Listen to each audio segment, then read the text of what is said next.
Hi. Hi, everyone. How's everyone doing? No, there's a couple of people. There's only two of us. I know I've seen there's two people in this stream right now, but two is better than none. How is everyone doing? It's supposed to stop, but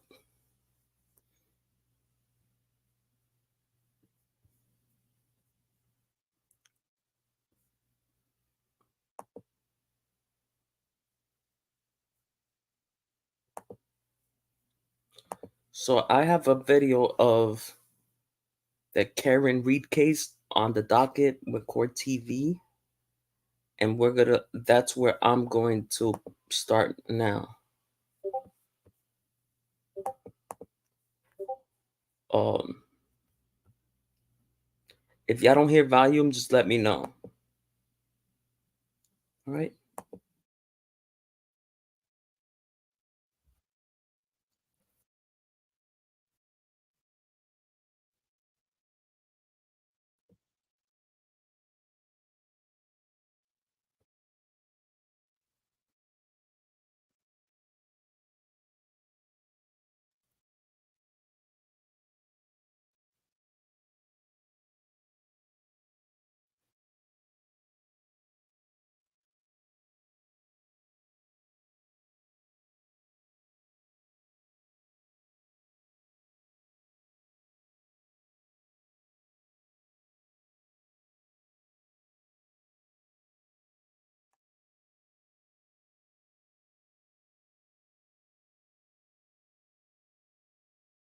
Wait, I gotta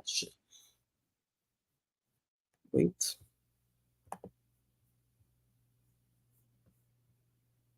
Yes, yeah. Here, let's see. So it says here, stop sharing. So that's what I'm doing. I'm going.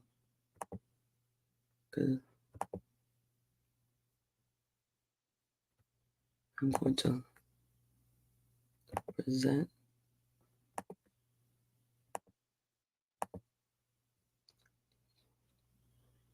on the docket. Yep, right here. So share. Do you see it? Yep. Striking him with her car and leaving him in the snow to die. Out of Massachusetts, involving a woman accused of killing her police officer boyfriend, striking him with her car and leaving him in the snow to die. There's a major development in this case that may implicate police officers as being the ones involved in the homicide, and this woman may very well be innocent. Those are the allegations. For those of you who don't know the story, Chanley Painter has more for us tonight.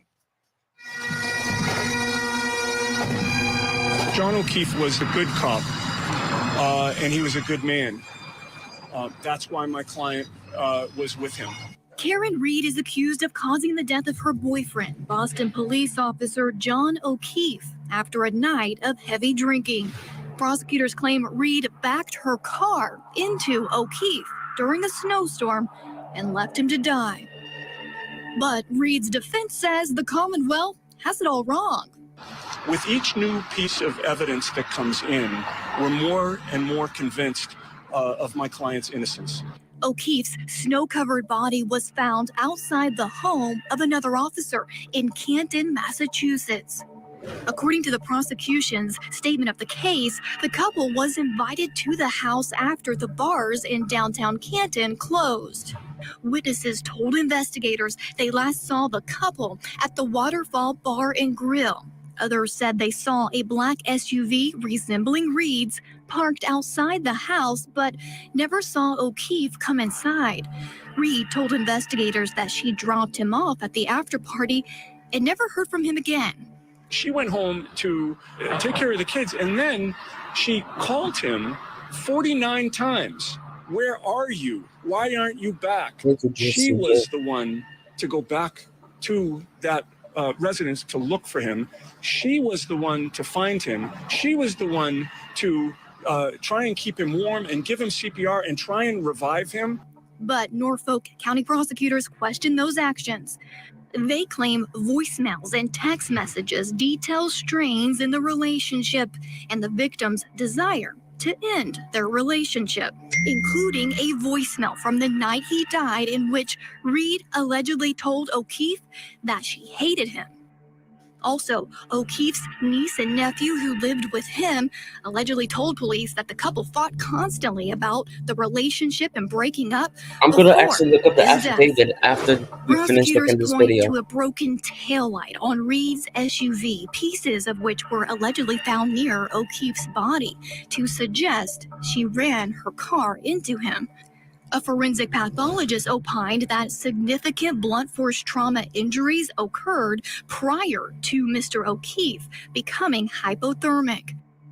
Cuts and bruises were found on O'Keefe's head and arm. Somebody being hit by a car, I would submit, does not look like they had been punched out by Mike Tyson. And the victim here looked like he had been punched out by Mike Tyson. Reed's lawyer, David Yannetti, says his client is not responsible for O'Keefe's injuries. I believe that the evidence shows that she didn't hit him. I've said in the past that his injuries are not consistent with being hit by a vehicle.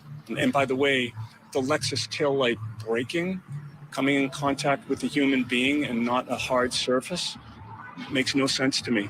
I think it's going to make no sense to a jury. If not Reed, who?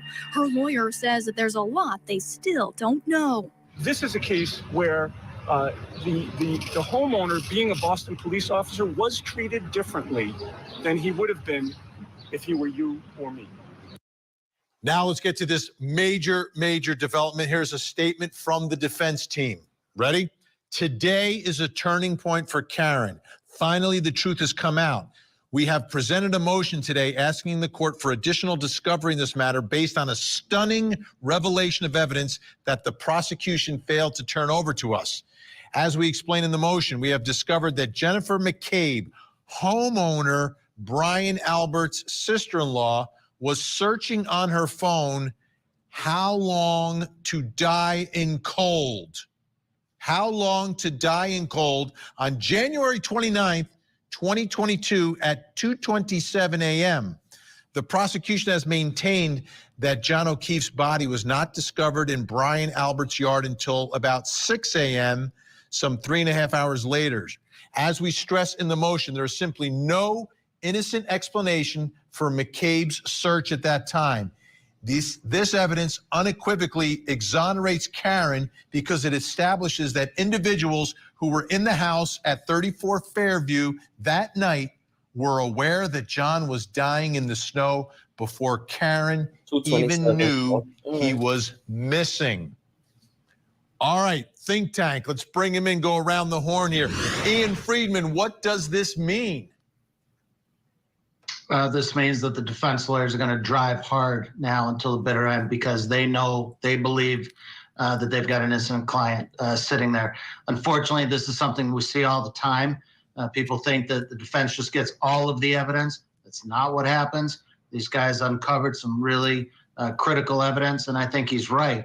What innocent explanation can there be to make that search? And then the coincidence that there is someone outside dying.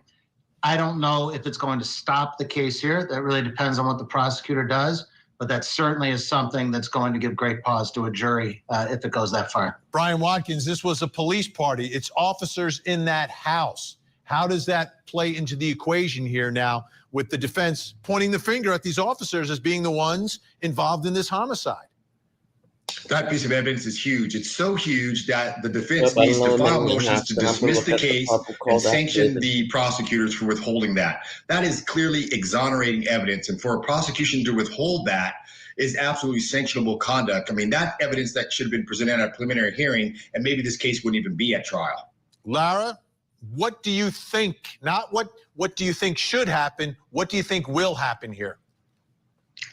This case, I'm hoping that is going to get dismissed. If it doesn't get dismissed, I can tell you, the least you can read out of this is reasonable doubt. The reasonable doubt is already there. The defense doesn't even need to do anything more. This guy is going to get acquitted if this, I mean, she's going to be acquitted if this continues on and goes to trial. But the right thing to do, and the thing that should happen, and I expect is going to happen, is that the judge can you hear me now? Be hearing a motion by the defense requesting a dismissal, especially for the fact that they had not turned over exonerating evidence. I mean, they are obligated to turn that over. And that's enough for the court to say, this case is dismissed.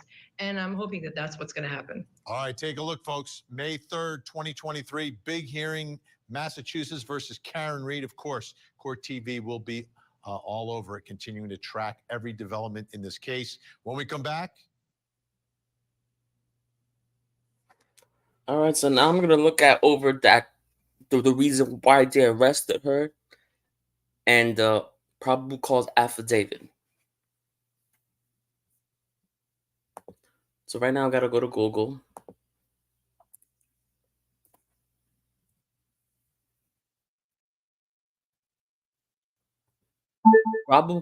Probable cause affidavit for Karen Read. According to PacerMonitor. Probable cause affidavit for Karen Read. According to NBCBoston.com, NBC Universal Incorporated attorneys.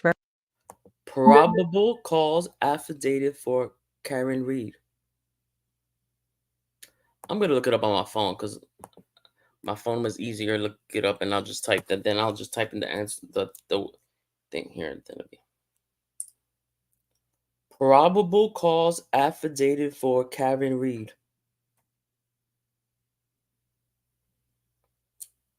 Probable cause affidavit for Karen Read.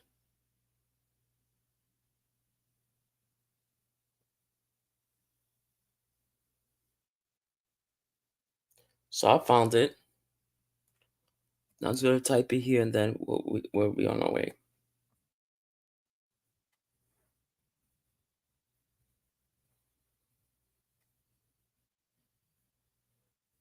Probable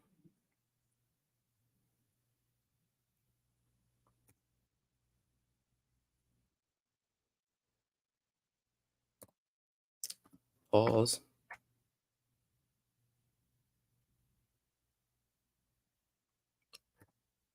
F.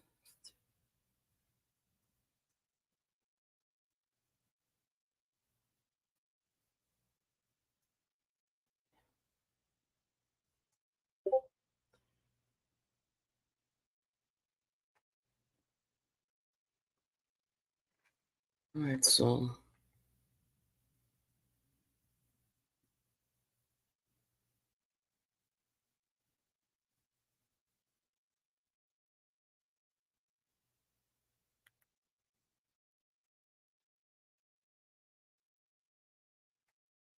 let's see here.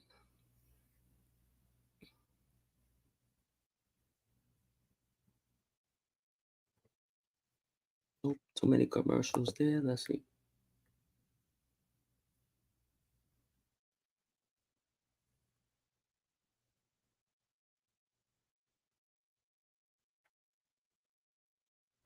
That's not it.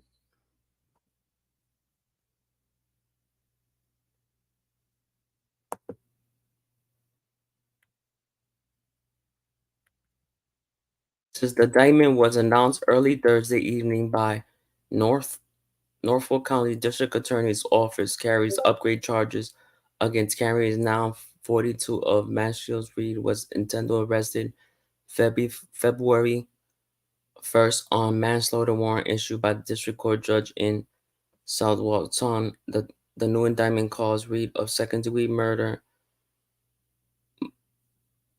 motor vehicle manslaughter, and leaving the scene of an accident collision causing in death.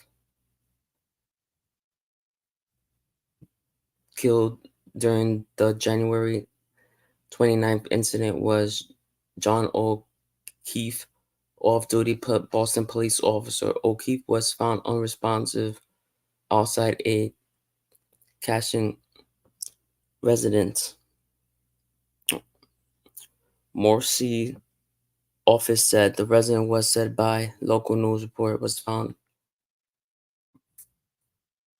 Fairview Road. So it says, as long crime appears to report, O'Keefe was found mortally wounded during a weekend with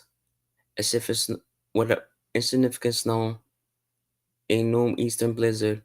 He was taken to a government medical center and he pronounced dead several hours after he arrived at the hospital. Prosecutor said back in court February that hypothermia was caught. So he died because he was he passed away because they beat him up, and then he went outside and he died. He froze to death.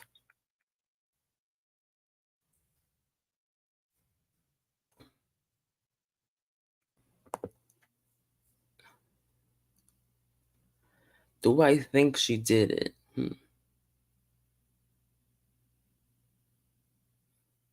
No, I don't think so. It looks like there is corruption in this case.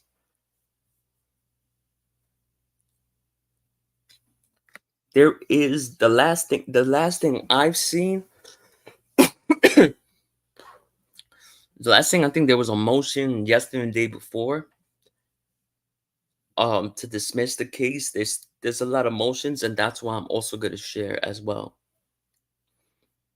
because it's messed up. I understand that if they beat him up, they should not allow him to leave injured to go outside and then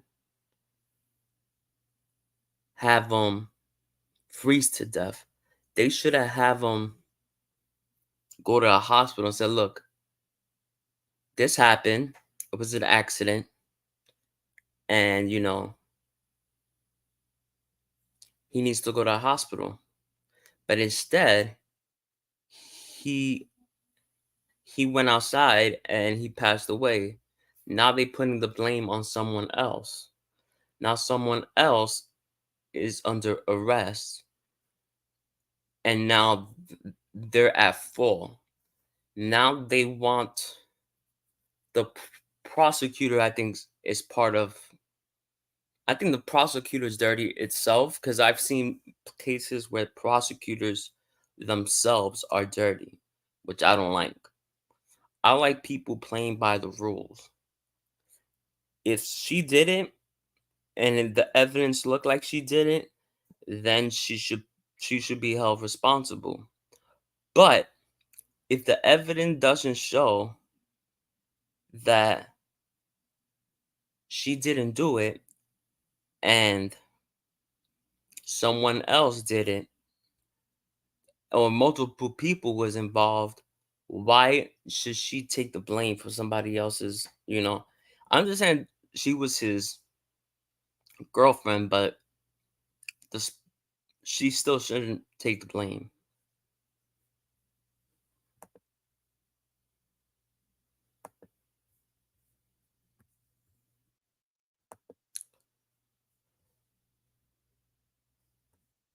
So there's even here, like when you go here, it says here,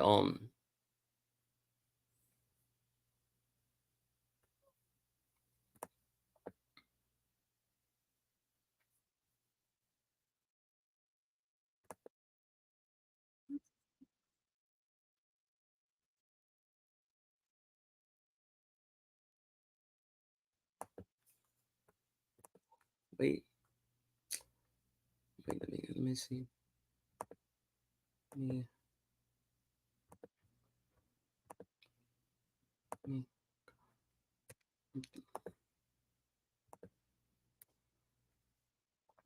All right, so I found another video. I hope you can hear this video. I'm not going to say nothing for the next minute. I'm going to restart it again. And let me know if y'all hear it. New developments in the case of a woman accused of hitting her boyfriend with her car and leaving him to die in a snowbank. Yeah, that woman's attorneys say that there's proof someone else was involved. Monica Medea following those new developments tonight. Karen Reed's attorneys filed a new motion today saying the prosecution failed to turn over evidence that could prove she is innocent and others are at fault. The Mansfield woman is charged with second-degree murder, accused of hitting her boyfriend, John O'Keefe, a Boston police officer, with her car and leaving him to die in the snow in Canton back in January of 2022. Now, prosecutors previously said the couple argued the night before he was found dead in front of a friend's house. Reed's attorneys say they believe they've uncovered new information in the case tied to phone evidence from a person with the group that night. The Norfolk County DA releasing a statement saying in part, quote, the Norfolk District Attorney's Office is in receipt of the motion filed today, but it has not yet been determined that defense has interpreted the raw data correctly. Of course, we'll be following what happens here in the newsroom. Monica Medea, NBC 10 Boston.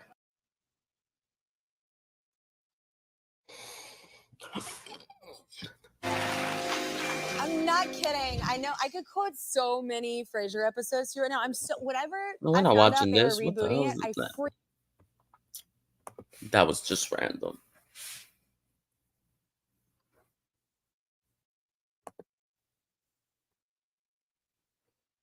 Then we go here again.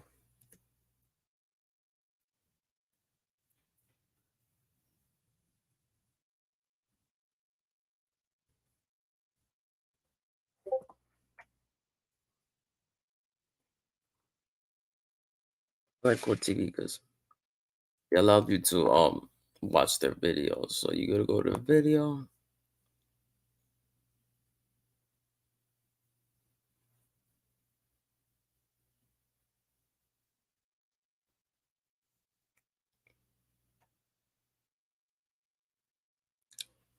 So we're gonna watch this.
Don't forget to like and subscribe.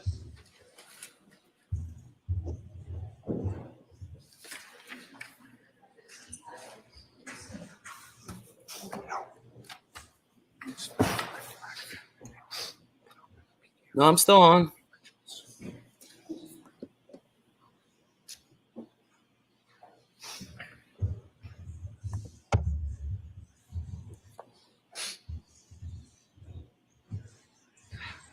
No copyright. Court TV allows you to play. I'm good.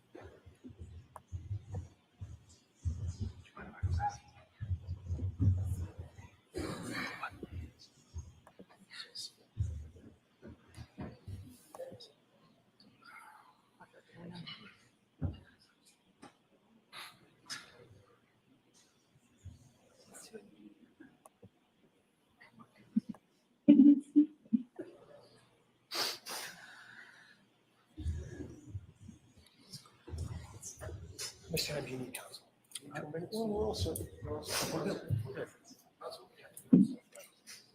I'm gonna have to edit it out, but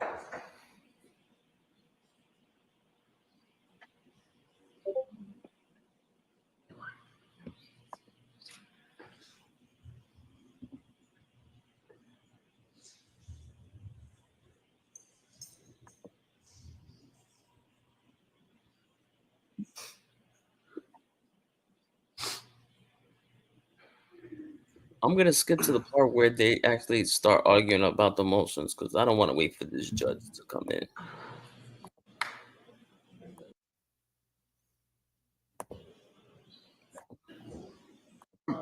Either mute or watch us. Jim, that's not me. It's somebody else is saying, free my boy, Billy Tibbetts. That's not me. Yeah, Okay. Your Honor, this is 22117, the Commonwealth versus Karen Reed. Can I have counsel identify themselves, starting with the Commonwealth? Adam Lally for the Commonwealth. Good morning. Good morning, Mr. Lally. Good morning, Your Honor. Laura McLaughlin for the company. Good morning, Ms. McLaughlin. Your Honor, Alan Jackson on behalf of Ms. Reed. Good morning, Mr. Jackson. Good morning, Your Honor. Attorney David Yannetti on behalf of Karen Reed. Good morning, Mr. Yannetti. Good morning, Your Honor. Elizabeth Little, also on behalf of Ms. Reed. Good morning, Ms. Little. Good morning, Ms. Reed. All right. Could I just have, Mr. Reddington, could you identify yourself for the record? Sure. Kevin Reddington, I represent Jennifer McCabe. Good morning, Mr. Reddington. I appreciate you joining us today. I know that you're out of the country. Thank you. All right. So we have 4 sets of motions. The first one that I would like to address. Free my boy Tibbsy. What was that, Jim? I don't know what that was. I think it was somebody on Zoom.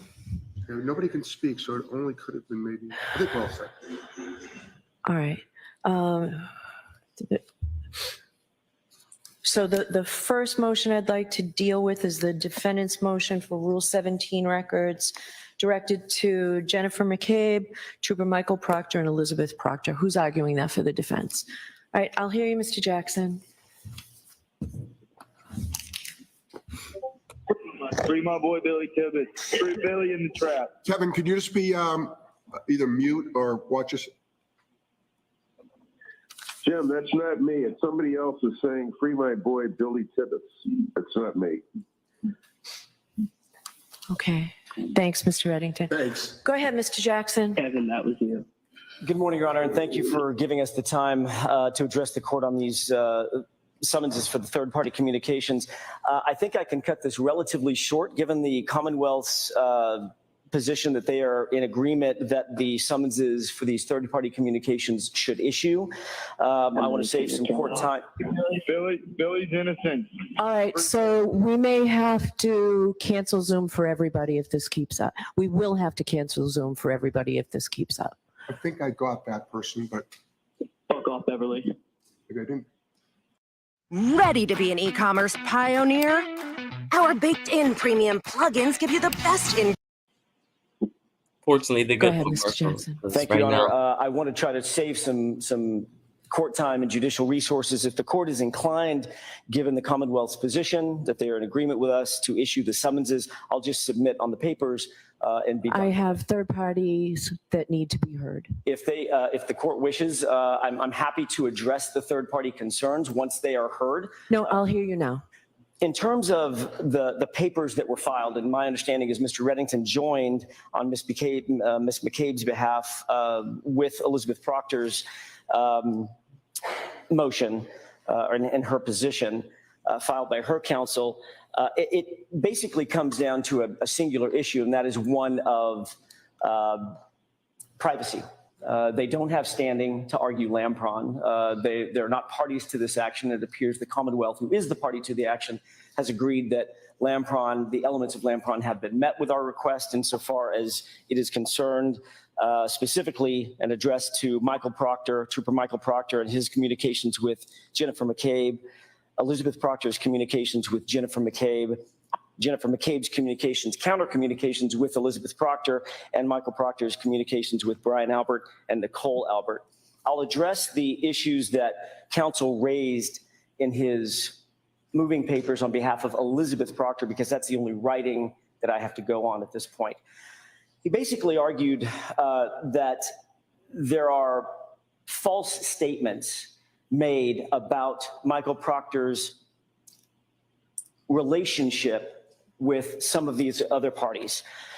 Since the very beginning, and that brings up the fundamental issue, Your Honor, of what is that relationship and what's the nature of the relationship, and why do we believe that that relationship establishes extrinsic evidence of bias and an inability to be neutral. From the very beginning of this case, we have questioned the neutrality and the bias of Michael Proctor and certain other government witnesses based on overwhelming facts that we've learned, overwhelming facts that establish that both this investigator and this investigation are compromised. That's why we... Do you have that, Tori? Okay. Go ahead. Thank you. That's why we've asked for the communications that the Commonwealth has now agreed with. Our request is nothing short of critical to our defense, obviously, and it's based on Ms. Reed's constitutional right, as established in Davis versus Alaska, the U.S. Supreme Court constitutional right, that's recognized as the right to attack the credibility of any government witness, be they a government witness on behalf of the police and the investigation or any other government witness. Is Elizabeth Proctor a government witness? She is not, but Jennifer McCabe is. And the communications that we're interested in are the communications that are concomitant between Elizabeth Proctor and Jennifer McCabe. We've established that there is a close personal relationship between and among Michael Proctor and obviously Elizabeth Proctor and these third-party culprits that have been implicated in this case that we've brought to the court's attention, the Alberts and the McCabes. That's the relationship, and that's the foundation of our request.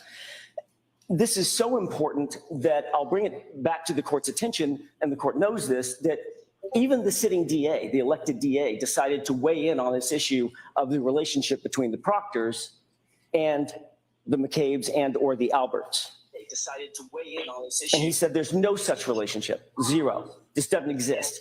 As a matter of fact, the word that he used was, it's a lie. Any suggestion to the contrary that there's any kind of relationship between the Proctors and the McCabes or the Proctors and the Alberts is a lie. His words. So the DA himself has put Trooper Proctor's neutrality at issue, and he did it in the most public way possible, and I would suggest a clumsy way. Who was he talking to? He didn't come into this courthouse and address the court, as we've all done. He didn't address the court. He didn't address the Commonwealth. He is the Commonwealth. He didn't address us, the defense. What he did do is he addressed the public and the potential jurors, and that was by design. So he calls the evidence that we've procured and that we've presented to the court as lies. Well, let's look at those lies for a quick second. We have presented the court with photographic evidence. Thank you for joining us on not something that we came up with, something they came up with. Photographs in Exhibit C in our moving papers. And I'll just cover a couple of those. There's a photograph that we presented that shows Trooper Proctor's mother, the person by the name of Colin Albert, pictured in the photograph, with Trooper Proctor's sister pictured in the photograph, with Chris Albert pictured in the photograph, and with Jennifer McCabe's own daughter depicted in the photograph. They're all together at a birthday party. These are close and immediate family members of the Proctor family, the Albert family, and the McCabe family, and they're all together and they're socializing. That's not a lie, it's a photograph. And it's unassailable evidence of that relationship. There's a second photograph of Trooper Proctor and Colin Albert in a wedding party together. And I would urge the court to note, they're not at a wedding together, they're in a wedding together, in the wedding party. There's a third photograph. And when was that? When was that? When was that? 2012. When I was trying to get 100 Thieves off the ground, I knew we had to get people stoked. So I used Premiere Pro to create an epic announcement video and kept it going from there. With Adobe Creative Cloud, there's no limit to what you can do.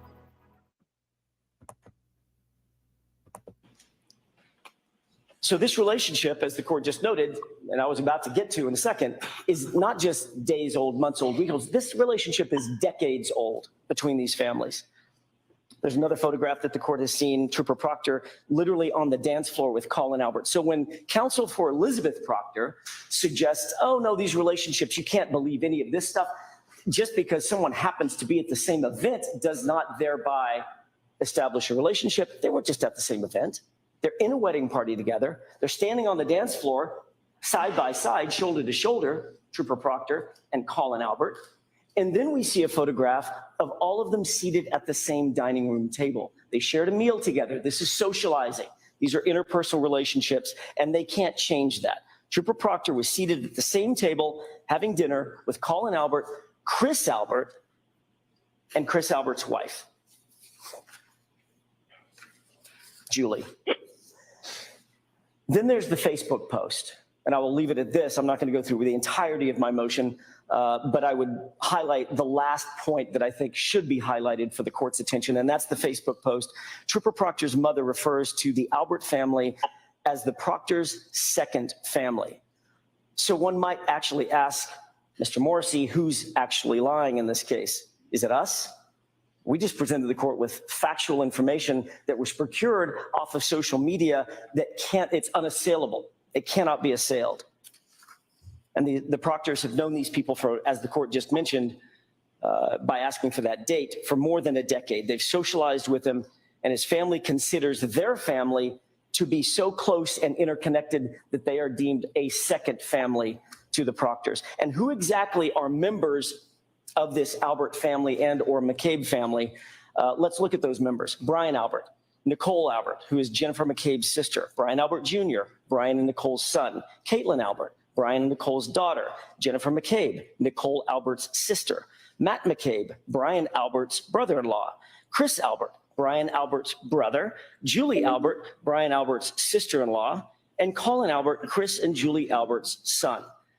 The McCabes and Alberts ostensibly are one family. They socialize within the same social circle, in the same familial circle, and that is who the Proctors have proclaimed to be their second family. And if that weren't enough, we find out during the pendency of this case on September 25th, 2023, that one of those family members, Jennifer McCabe, who's the subject of great interest in this case and a primary person of interest in this case, is invited to Trooper Proctor's personal home for some sort of... So I'm going to do a poll. I know there's only a couple of people here, but I'm going to do a poll. It's only, it's going to be a quick poll. Just answer the questions the best you can. The first poll of my stream is going to be, do people think other people are involved in the killing of the other officer? I'm just saying, do you think other people are involved? That's it. It's yes or no. Hi, for Chihuahuas. Please like and subscribe.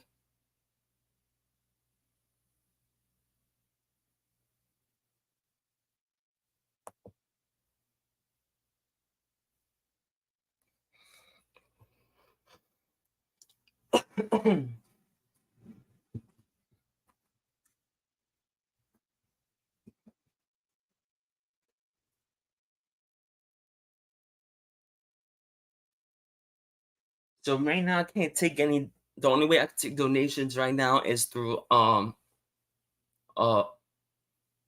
thing that I just put, because I'm not monetized or anything. That once I become monetized, 1,000 subscribers or more, that's when I can start taking donations. So right now I only need 4,000 watch hours and 1,000 subscribers. That's what I'm working towards too.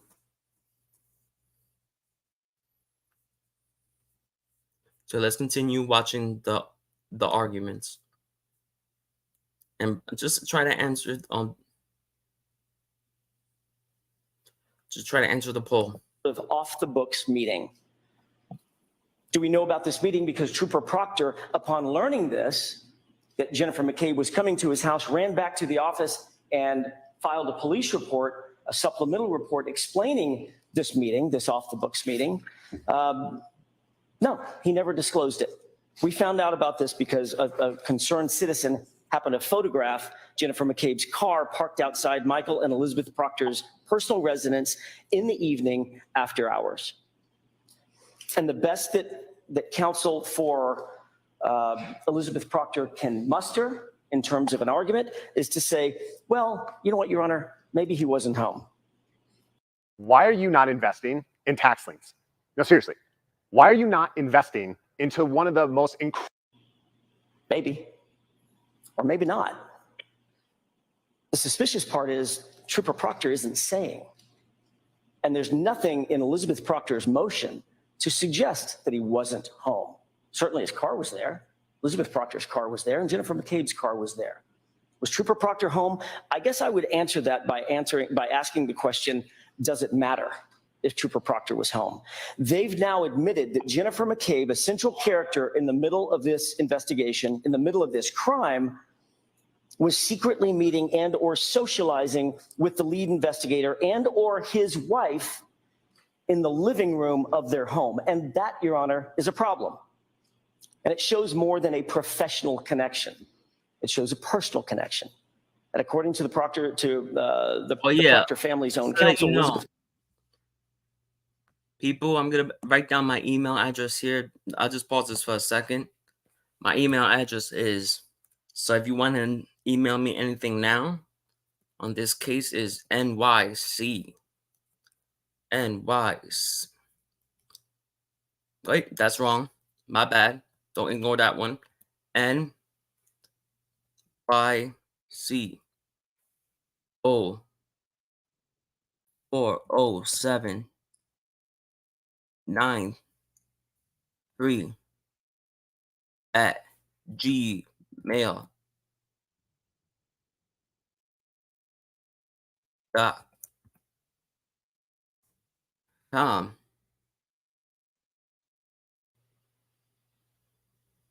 So basically, that's my email address.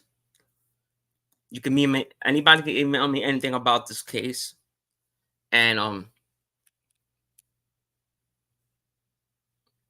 we can go over it. If somebody finds the affidavit, we can go over it too. But right now, I'm watching the video right now. Oops, I forgot to pause it. Now we got to go back a little bit.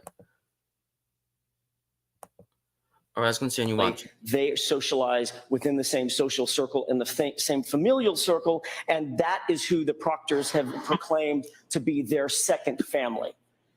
And if that weren't enough, we find out during the pendency of this case on September 25th, 2023, that one of those family members, Jennifer McCabe, who's the subject of great interest in this case and a primary person of interest in this case, is invited to Trooper Proctor's personal home for some sort of off-the-books meeting. Do we know about this meeting? Because Trooper Proctor, upon learning this, that Jennifer McCabe was coming to his house, ran back to the office and filed a police report, a supplemental report explaining this meeting, this off-the-books meeting. No, he never disclosed it. We found out about this because a concerned citizen happened to photograph Jennifer McCabe's car parked outside Michael and Elizabeth Proctor's personal residence in the evening after hours. And the best that counsel for Elizabeth Proctor can muster in terms of an argument is to say, well, you know what, Your Honor, maybe he wasn't home. Maybe, or maybe not. The suspicious part is Trooper Proctor isn't saying.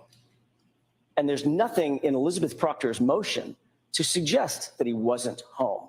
Certainly his car was there. Elizabeth Proctor's car was there, and Jennifer McCabe's car was there. Was Trooper Proctor home? I guess I would answer that by asking the question, does it matter if Trooper Proctor was home? They've now admitted that Jennifer McCabe, a central character in the middle of this investigation, in the middle of this crime, was secretly meeting and or socializing with the lead investigator and or his wife in the living room of their home. And that, Your Honor, is a problem. And it shows more than a professional connection. It shows a personal connection. And according to the Proctor, the Proctor family's own counsel, Elizabeth Proctor's counsel, the subject matter of that meeting was commiserating about this case. They weren't talking about sports. They weren't talking about the weather. They were meeting about this case. So how does that not show a bias, and how does that not implicate Karen Read's constitutional rights to this information? And to this day, the Commonwealth has yet to concede what obviously is now sort of front page news, that there is in fact a personal relationship between the Proctors and their second family, the Albert McCabe family. But here's what the Commonwealth has said, even though they haven't made that connection or that concession. On October 3rd, 2022, Mr. Lally made a couple of points, eloquent points in this courtroom. And what he was doing when he did it in October was illustrating what an inappropriate relationship would look like if one existed, what a conflict of interest would look like if one existed. And he said, quote, Michael Proctor has been fully vetted, end quote. He said, there's no conflict of interest here because it's not like, quote, these people are socializing together, end quote. He said, it's not like, quote, these people know each other, end quote. And he went on to say, it's not like, quote, these are people that Trooper Proctor has been over to their home, end quote. The Commonwealth said that because these facts would surely illustrate a conflict of interest. They would surely illustrate an undeniable bias. And those comments, Your Honor, I would suggest have not aged well. And I would wonder at this point if the Commonwealth hasn't adjusted its stance, which is why the Commonwealth is now conceding that we're entitled to these communications. And that turns on the question of asking, how could Trooper Proctor be expected to adequately and honestly investigate this case as the lead investigator, and also investigate the Albert McCabe involvement in this case, with this history of an interpersonal relationship and allegiance to those very people, the very third-party culprits, the very people who should be suspects in John O'Keefe's murder? And the answer is he cannot. And since the authorities, including Michael Morrissey, apparently have vouched for Trooper Proctor, my client, our client, Ms. Reed, is entitled to question and to test that voucher. And that's what we're seeking to do with the communications between Elizabeth Proctor and Jennifer McCabe. And insofar as that request is concerned, it's unquestionable that there are privacy interests at play, but I would suggest the following: that the constitutional due process rights of any criminal defendant in any criminal case hold a paramount significance because they form the very backbone of the justice system that this court presides over. And protecting those rights, such as the right to a fair trial, such as Ms. Reed's right to the presumption of innocence, that ensures an equitable trial and an equitable process. And while privacy rights of Elizabeth Proctor, a third-party witness, are obviously an element of concern and consideration for the court, they must yield to the imperative of a fair trial. And that imperative means Ms. Reed's ability to confront and properly cross-examine all witnesses, including Jennifer McCabe, including attacking the credibility of government witnesses, including Jennifer McCabe, based on bias, and that is fundamental to our justice system. So striking this balance ultimately upholds the integrity of the very system that this court is making sure exists and continues throughout the process of this trial.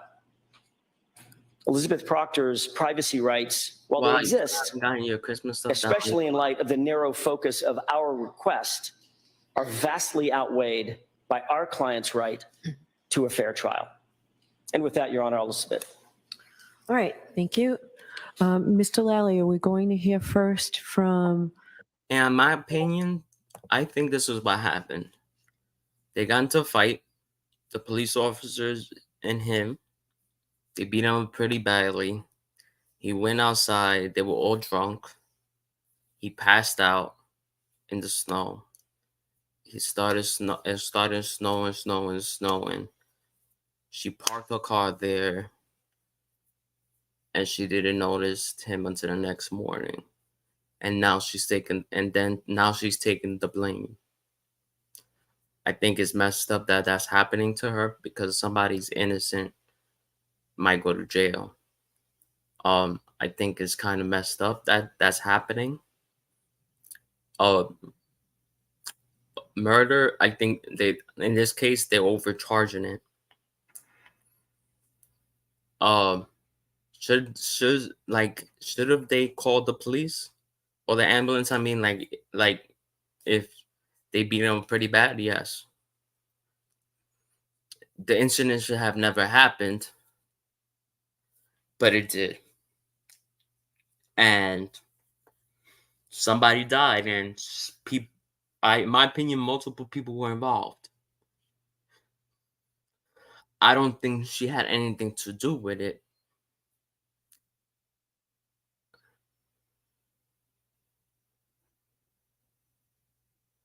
Oh, hi, Tina.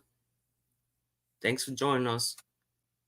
But she might have known what happened. Like, she probably knows what happened, but I don't think she had anything to do with it.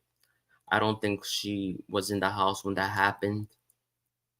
And I think it's messed up that there's a big cover up.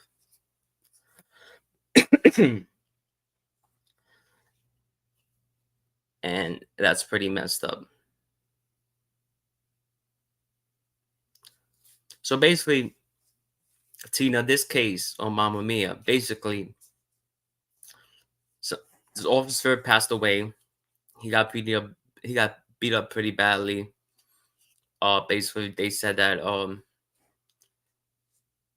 that they found the back of her car looked pretty damaged. But I think that was still all set up, because a hit and run doesn't look like you get. He got beat up in certain places of his body that doesn't look. It looks odd. So, like if you go here, like. Here's one thing you need to do before buying anything online. Don't spend another dime on Amazon until you watch the. Karen Reed and her boyfriend, Boston police officer John O'Keefe, were bar hopping on a snowy night in Massachusetts. At the end of the night, they were invited to a house party at the home of a fellow officer in Canton, Massachusetts. When Karen and John arrived, Karen did not exit the car. John did. From that point forward, there are two very different versions of what happened. Prosecutors say Karen was mad at John and purposely struck him with her car and left him on the ground to die in the snow. But Karen and her defense team say John went to the party. Something terrible happened inside the house, and his body was placed outside, where he was found dead the next morning. The second Karen's part been charged with murder, but claims she is the victim of a big cover-up by police. Meanwhile, both inside and outside the courthouse, things have been getting very tense. A local blogger who goes by the name Turtle Boy organized a protest outside the courthouse to support Karen. Tonight, we speak live with Turtle Boy. Then we'll bring in the attorneys for Karen Reed as we investigate the death of John O'Keefe and the allegations of a police cover-up. I'm Vinny Politan. Thank you so much for joining us tonight here on Closing Arguments. Great to have you with us. Now, Karen Reed, like every other criminal defendant when they're charged, is presumed innocent. Over an hour, please like and subscribe. It's no different in this case. But in many of the cases we cover on Court TV, right, the presumption of innocence applies, but you know, and I think sometimes in the back of my mind, yeah, they're presumed innocent, but come on. We've from the evidence that's been released already, it doesn't look really good for that defendant.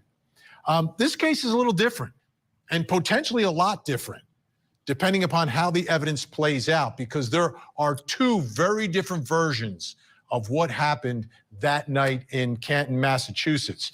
Now, you know, we rarely hear from criminal defendants. They don't usually testify at trial, and they usually don't talk before the trial. But in this case, that's not the case. I mean, she has spoken.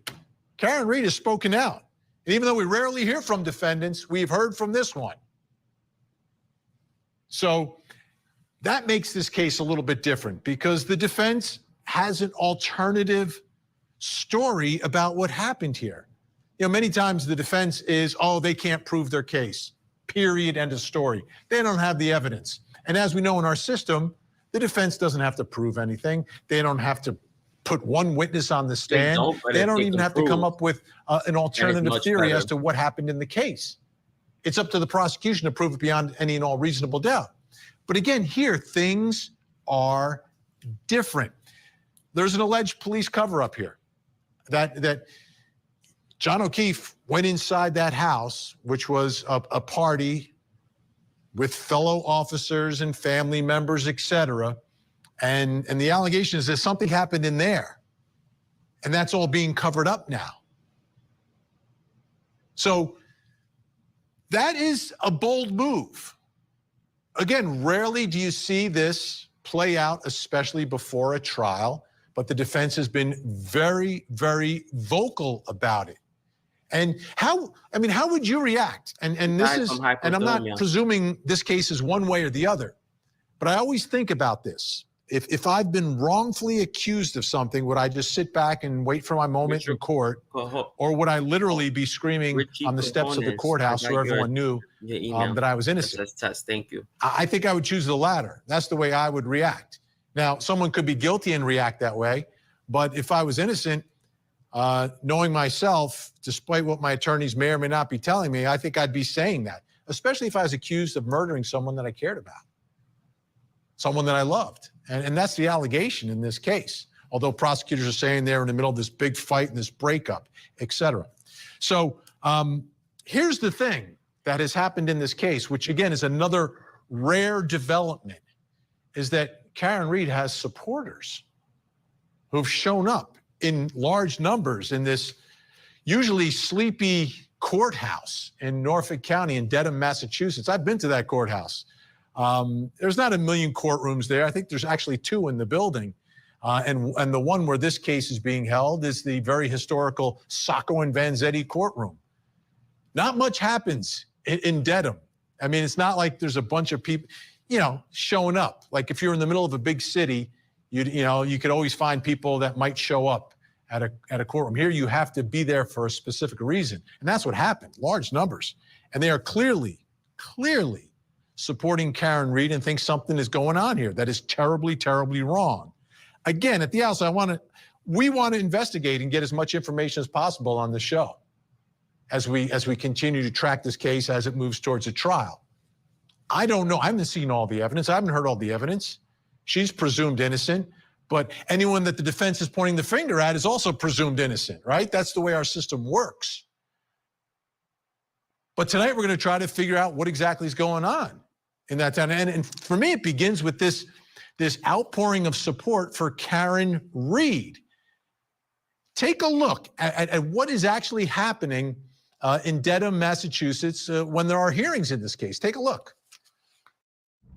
How do you take 20,000 children in the middle of New York City without anybody seeing? They are being put into buses. They are given certain clothes. Some of them were taken out in boxes. Commercials. Free Karen Read! Free Karen Read! Free Karen Read! Free Karen Read! Free Karen Read! Free Karen Read! Free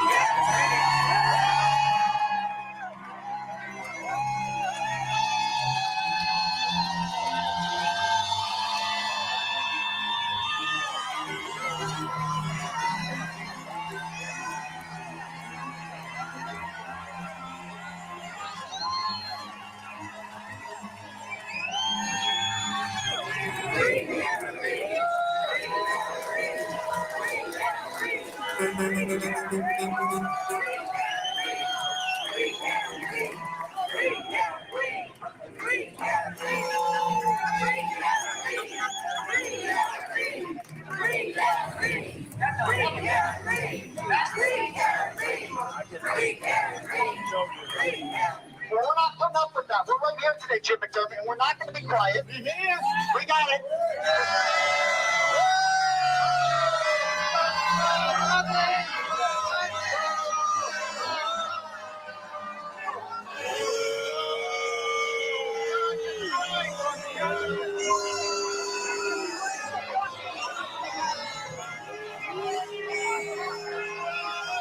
Imagine one day you wake up and your daughter is telling you, Dad, they're telling me I killed John. They're telling me I killed John, I'm scared. And then you go you're involuntarily sectioned for 5 hours in Brockton. At the same hospital, I believe, that the boyfriend was just pronounced dead in.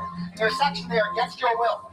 And then you were brought back to One Meadows Avenue, where the people who were kissing your when you were helping out their niece and nephew for the last 2 years, helping raise them, those people are suddenly turning on you and telling you that you killed your boyfriend who you love dearly. So we are here because the institutions that we are supposed to trust, the police and the district attorney's office, have completely failed us. They've completely failed not only Karen Reed and not only John O'Keefe, but they failed all of us.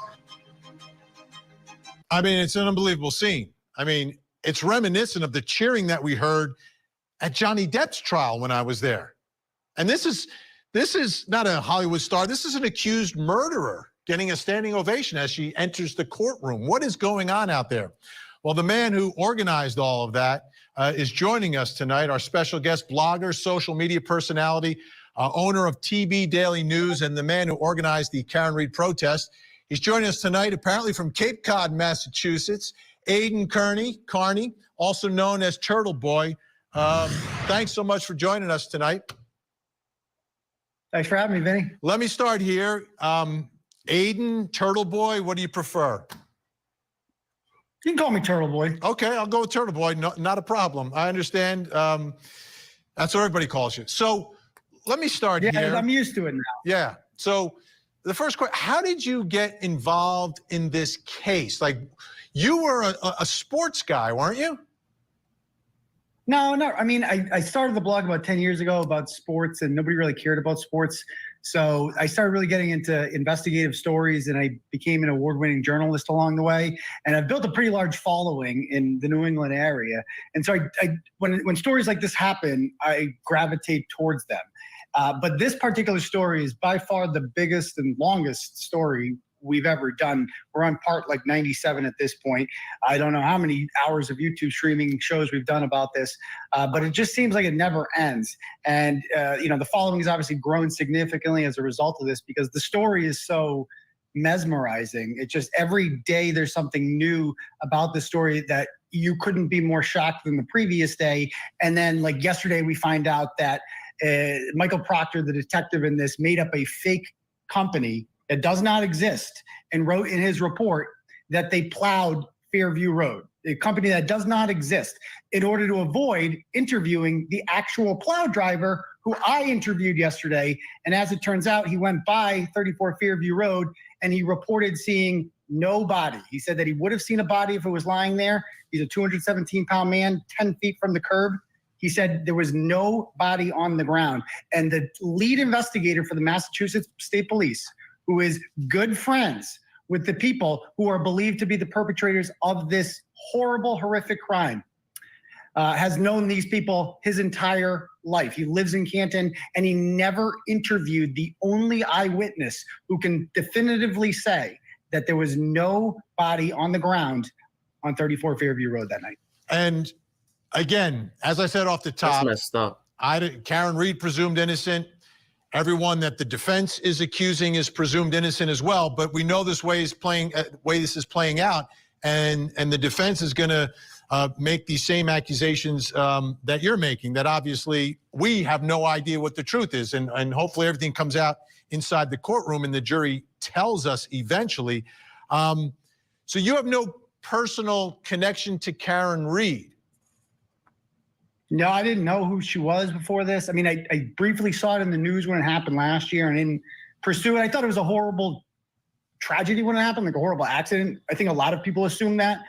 And then what really caught my attention was a court filing in April about the Google search. Like that was what caught my attention. And I looked into it and I read Alan Jackson's 94-page affidavit accompanied by Richard Forensic, what his exact title is, Richard Green. He's basically a data nerd. He looks through your phone, finds things you deleted. I read it all, and every page I read further, my jaw just dropped.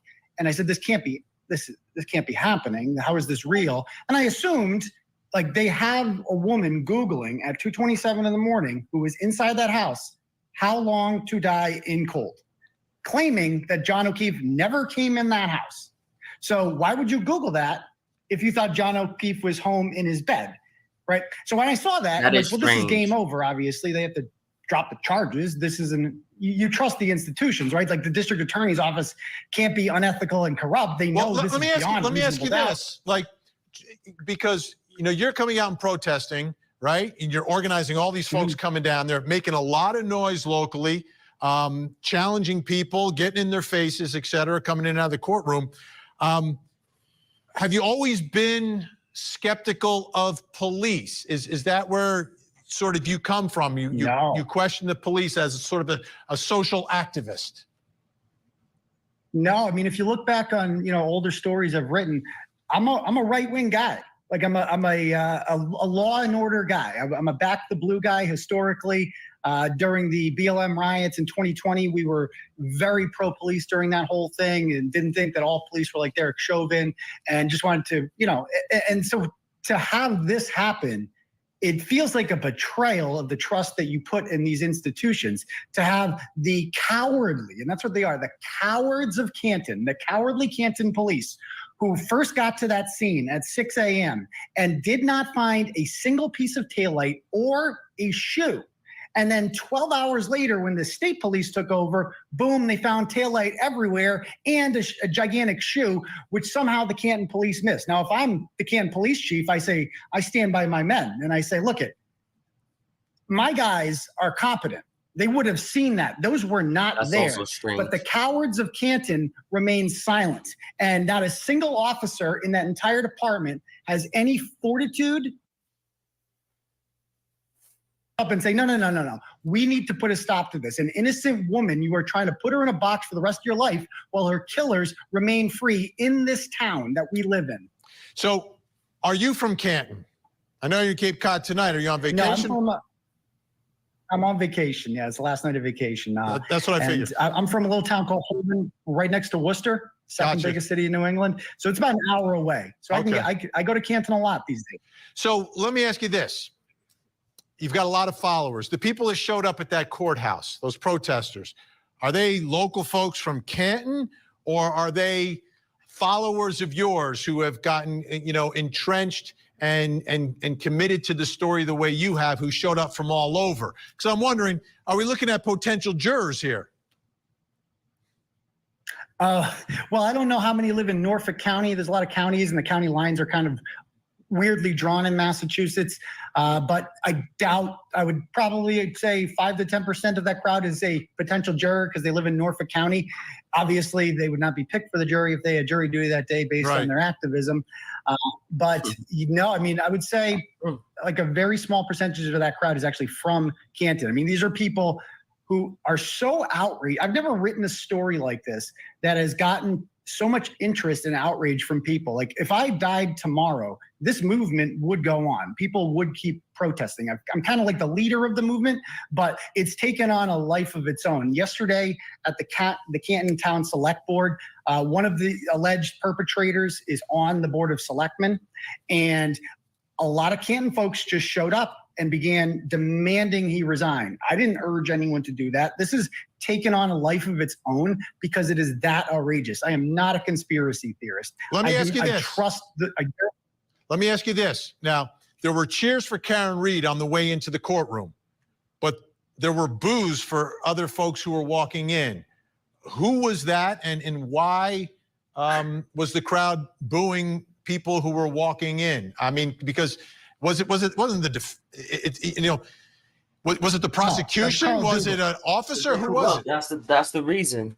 That's Carl Dougal. He's a local moron. He's a Boston detective. He is the only member of the Boston Police Department that believes Karen Read did this. Normally when a cop gets killed, go to court. So again, I mean, you called him a name. I just got to be careful with that. I'm sorry. I apologize. Yeah, I get it. Okay. I get it. That's the way, you know, your show usually goes. Just tone it down just a little bit tonight in terms of the name calling. Because I don't know him. He could be a bright guy, could be the best guy in the world. I don't know. You have a problem with him. But he's from the Boston PD is what you're saying? He's a Boston police detective. Okay, so this took place in Canton, but the officers at the party and John O'Keefe and everyone else is really connected to Boston PD? I mean, the only other person connected to Boston PD in that house is the homeowner, Brian Albert. Okay. He has a brother who's on Canton Police. He's got another brother on the Board of Selectmen. But, this took place in Canton. It just happened to be two Boston cops in a Boston suburb, like not Boston itself. And so Carl is a former coworker of his. And that's wasn't that John O'Keefe's friend? Isn't that his friend? Yeah, but a lot of John O'Keefe's friends are sitting on Karen Reed's side, including some of John's ex-girlfriends. Imagine that, like ex-girlfriends aren't supposed to like the latest girlfriend. But they're sitting there with Karen on her side. Well, let me ask you this, though. Let me ask you this. I mean, his friend is dead, right? And he believes what he believes. Do you think he's at fault here for believing what he believes at this point? Yes. So first of all, I'm trying to be nice. Yeah, go ahead. Nobody with who is that ignorant should be in charge of investigating any crimes at all. The fact that he's a Boston police detective makes me wonder how many times he has falsely arrested people for crimes that they did not commit. If he just I get it, bases this all on a hunch. Yeah, so I'm just wondering what this scene is going to be like at the courthouse, right? For folks who are coming in. How about John O'Keefe's family? Well, you know why we boo him, Vinny? Because anybody who is down there sitting on the prosecution side is knowingly supporting a sham. And every minute wasted on the sham prosecution of Karen Reed is a minute longer that the real people who killed John O'Keefe are out there free. The FBI is investigating this. There's going to be indictments. There will be no trial in this. That is one thing I can almost guarantee you. There will be no trial. There will be indictments probably within the next 3 to 6 months would be my ballpark estimate. All right. Turtle Boy, thank you for being on the show. That's funny. That's a funny I appreciate you coming on and hope perhaps you'll come back in the future as we continue to track this case, things develop. And the only thing I would say from my perspective, just having covered trials for years, is that for family members and stuff going through and it's their loved one, their friend that's on that is the victim in the case, just a little, it's tough for them. It's really a difficult spot for them emotionally. Like it's even tough for me just to sometimes approach them. Right. I just want to make it clear that we didn't boo his mother or anything like that. I actually said, no, we're not going to say anything to his mother. I wanted to be very clear with that. Okay. Even his brother, I said the same thing. We're not going to do that. But Carl, it's a long story. I know it's a long. I don't like. And you can watch all of Turtle Boy's work on his blog, and you'll understand exactly what he's talking about tonight. But we appreciate it. Enjoy the rest of your vacation. Thank you. Thanks for having me, Vinny. Thanks so much. All right. I'm telling you, things are tense in the courtroom, out of the courtroom. Up next, we're going to speak with Karen Reed's attorneys. Plus, coming up next hour. In the Bahamas, a love triangle and divorce turned into an alleged murder for hire plot. Lindsay Shiver is accused of cheating on her husband, then soliciting a third man with her lover to kill her husband, Robert. We are live in the Bahamas as the suspects are released on bond. Lindsay, any comment for your... That's interesting. That's an interesting case. What's the name of the case? Murder in Paradise plot. So, murder in paradise. Why would you kill? Good. Wow. That is crazy. But in my opinion, they should drop the charges against Karen Reed and charge the other people.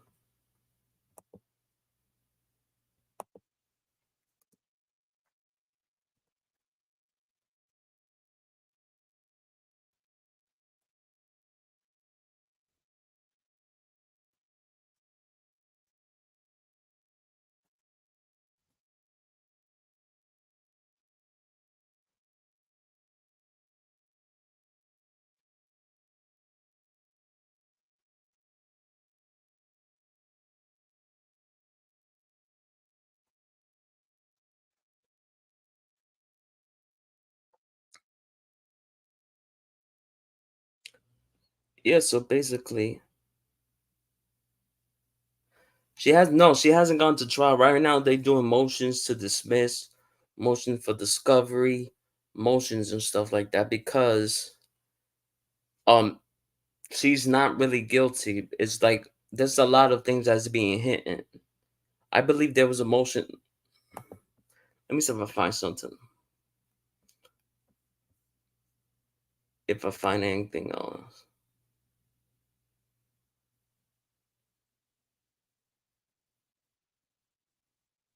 So they then, if y'all want to see, do y'all want to see her interview with Karen Reed from ABC? Go into the fold and turn website layouts into an art form with Wix Studio.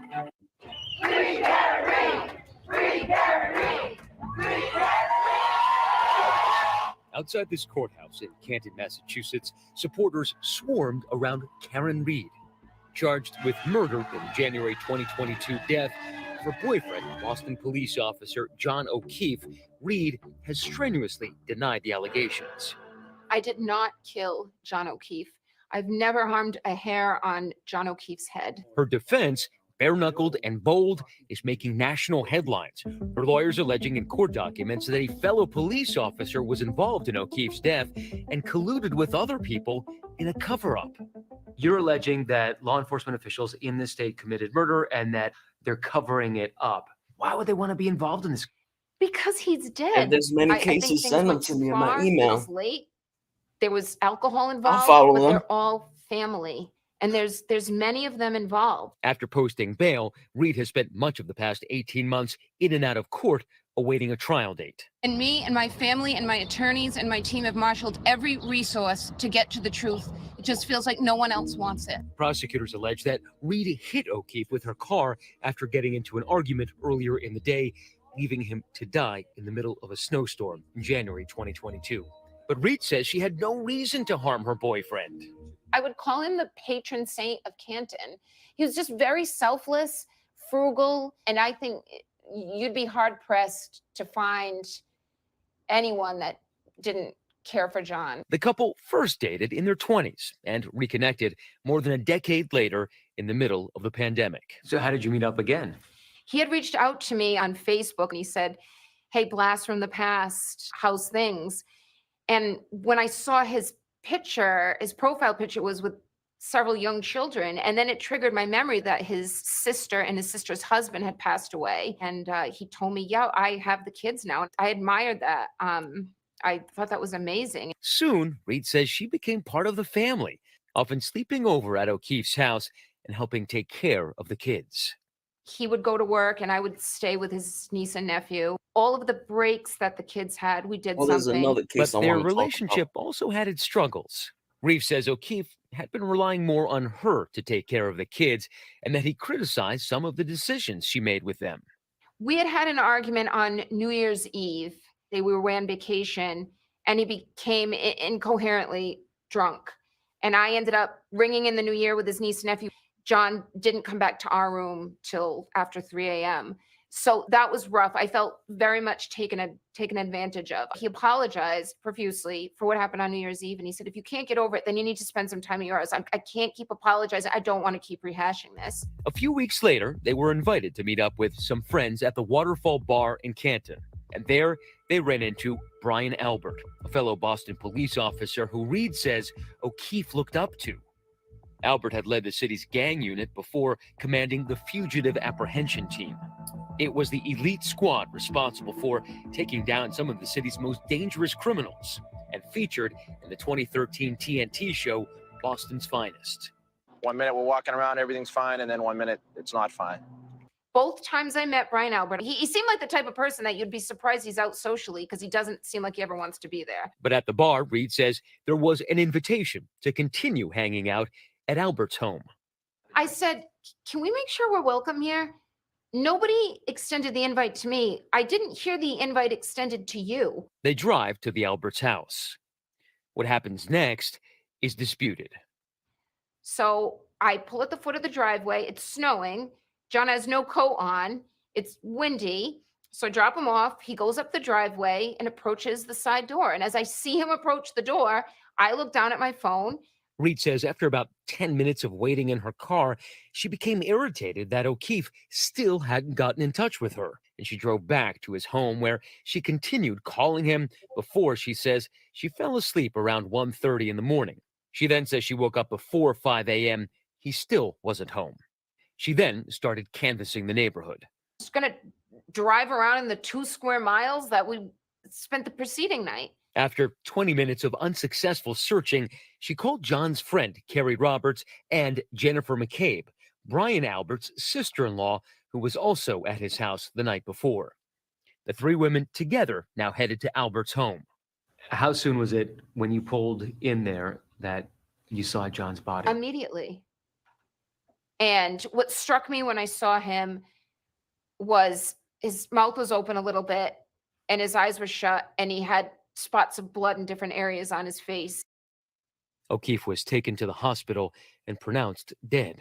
He died from blunt force trauma and hypothermia. And it wasn't long before Reed became the #1 suspect. Authorities say they had noticed a cracked taillight after they seized her car. I had told both Jen and Carrie that I cracked my taillight. I said, I just hit my car on top of everything, but I didn't look at the damage. And both women said, it's cracked. It's cracked. Calm down. You cracked your taillight. You're okay. Let's go look for John.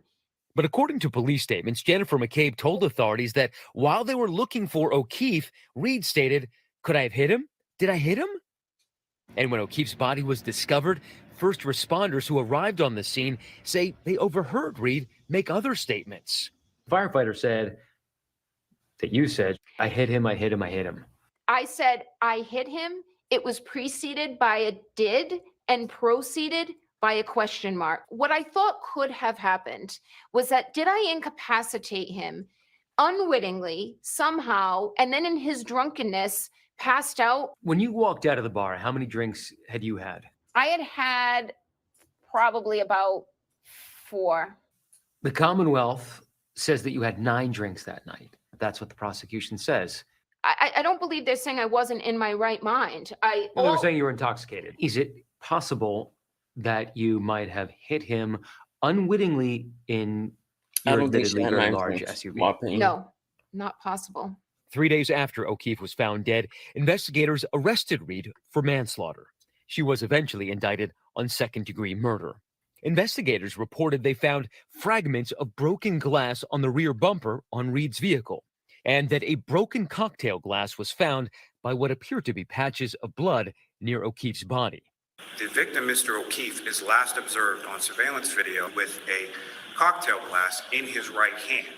Same arm that's injured, the same type of glass that is then recovered from the bumper of the defendant's car. In court documents, the prosecution also claims that Reed's blood alcohol level could have been between 0.13 and 0.29%, above the legal limit of 0.08. In addition, they say pieces of Reed's taillight were found on the scene the day O'Keefe's body was discovered. More fragments of that taillight were found the following week, according to Canton police reports, after the snow melted, which revealed more at the scene. But Reed's attorney, Alan Jackson, has a different theory about how those fragments of taillight got there. Those pieces of taillight were placed there after the fact. You're saying evidence was planted? The pieces of taillight were planted after the fact. What does the defense believe actually happened to John after Karen dropped him off? I think he walked into the house. I think he was confronted, was likely brought down to the basement. I think that confrontation got physical, and he was beaten. He was beaten to a point of unconsciousness. Jackson argues that the autopsy photos of O'Keefe support his theory and not the prosecution's claim. Looks like he's been in a fist fight and he's been beaten. He's got some defensive wound bruises on the backs of his hand. He's got this massive laceration on the back of his head, a big giant gash, about 2.5 inches, exactly lateral, going from left to right. 2 black eyes, cut over his right eye, cut over his nose. This was a cover-up that John was murdered inside that house. His body was placed outside. But in a statement to ABC News, the prosecution says there was no conspiracy or cover-up. Such claims have been systematically refuted by evidence submitted to Norfolk Superior Court. The prosecution also said that, according to O'Keefe's cell phone GPS records and 11 witness statements, O'Keefe never entered Albert's home, and that a medical examiner found no signs of Mr. O'Keefe being involved in any type of physical altercation or fight. There was no evidence that Mr. O'Keefe was beaten and left for dead. There was no evidence of any defensive wounds. ABC News reached out to attorneys for Brian Albert and Jennifer McCabe, but did not hear back by the time of this broadcast. In a previous statement to the Boston Herald, McCabe's attorney said the whole scenario is baseless. Reed is scheduled to appear next in court again in September. Hi, everyone. George Stephanopoulos here. Thanks for checking out the ABC News YouTube channel. If you'd like to get more videos, show highlights, and watch live event coverage, click on the right over here to subscribe to our channel. And don't forget to download the ABC News app for breaking news alerts. Thanks for watching. So based on this case, there's one simple vision hack anyone can use to improve vision, so you can say goodbye to your optometrist for good. So based on the information we got so far, 1 for guilty or 1 for not, or 2 for not guilty. Put these numbers down. Based on the information we got now, what will people vote? Guilty or not guilty? 1 to 2. 1 for guilty, 2 for not guilty.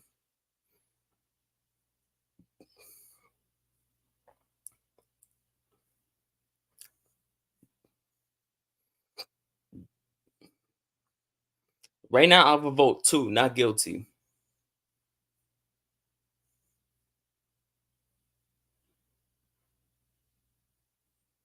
All right, so far, not guilties. All right. So this is basically what the case is talking about right now. There's another case that we recently talked about in a different channel. It was a while back. I think, but we haven't really talked about it in a while. And I just saw it on Court TV the last week, and I'm interested in talking about it again. That's why I actually edited the YouTube channel as Karen Reed's Life / Crime Chat.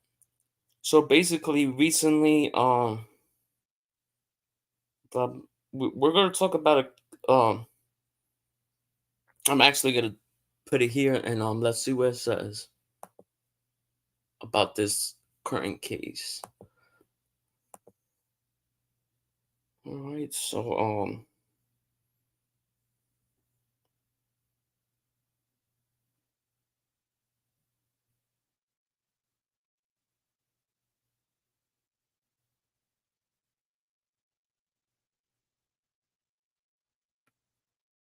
let's see,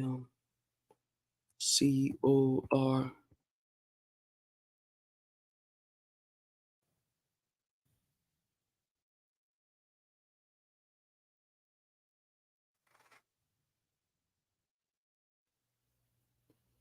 So basically, it's OnlyFans model turned into killer.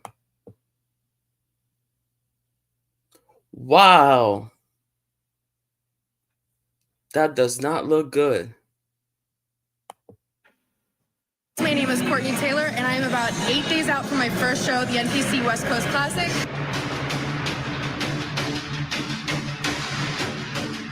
No, touch me! What is going on? No, what are you going to get this mad at me when I'm apologizing to you? It was very toxic. I saw proof with my own eyes.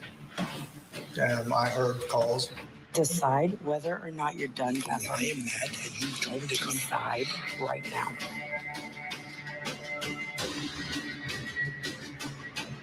I can't feel my arm. What man? But my boyfriend is dying of a stabbing. Man. Yeah, you should go. Because you just killed your boyfriend. Yeah, you did. We are charging 26-year-old Courtney Taylor Clenny with 1 count of second-degree murder in Christian's death. Now, we know Courtney Clenny is claiming self-defense in the stabbing death of her boyfriend, Christian Abumseli, and we're pleased to welcome in her defense attorneys, Frank Prieto and Sabrina Puglisi. Good morning to you both. Thanks so much for coming on the show with me today. And we want to catch up on what happened yesterday. So we know you all had a date set for a status conference on the case. So tell us, if you would, please, what happened? Well, first off, good morning, Julie, and thank you for having us on, and congratulations on the new show and the analysis and insight. You really bring great insight to your viewers, so it's a pleasure to be here. So as we discussed last time, we have a hearing set coming up for the 16th of November, and that is a motion to suppress that we filed, the surreptitious recordings that Obam Selly took of Courtney.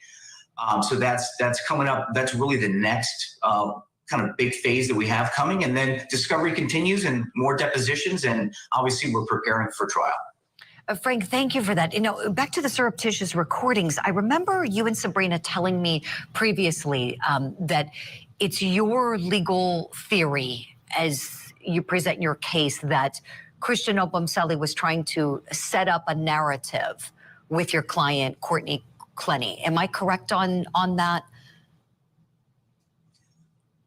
Julie, yes. So going back to those surreptitious recordings, actually, you were correct. I misspoke last time. Florida is a two-party state. You need consent from both parties. And it was a pattern of Obam Selly to gaslight Courtney by his own writings and letters. He admits to gaslighting her. He would get her all riled up and then record her secretly and then use it against her later and threaten to disclose it to her family members and friends.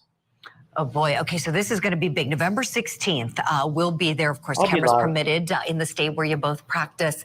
And we know Courtney has been very emotional at the different hearings when she's brought up. We know she's being held in jail right now. How has she been holding up during this period of time?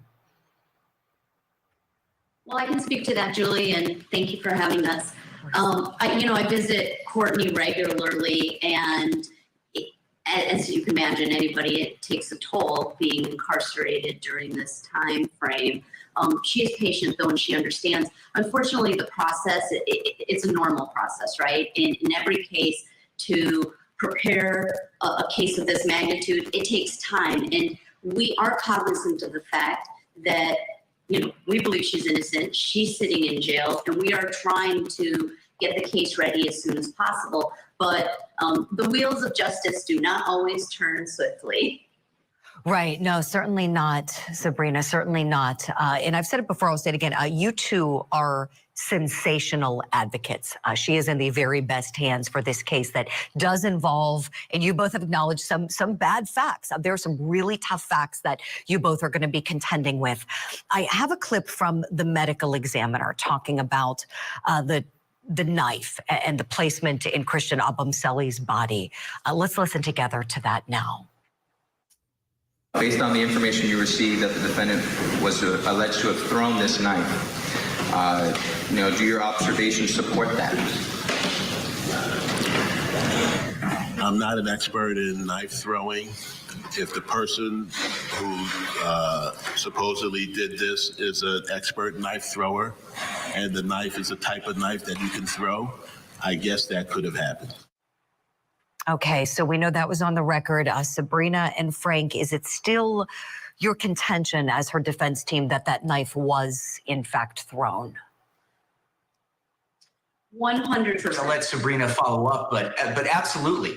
Absolutely, and we have debunked the state's theory that she actually approached him and stabbed him. So I'll let Sabrina address that in a little more detail. Wow. Go ahead, please, Sabrina. We have our own medical examiner, and we will be filing a expert witness list, so he will be listed. He absolutely believes that the knife could have been thrown. In fact, he actually does knife throwing himself, and so you don't have to be an expert. I can tell you, I personally have used this same knife and thrown it, and I've been able to hit a target from throwing it.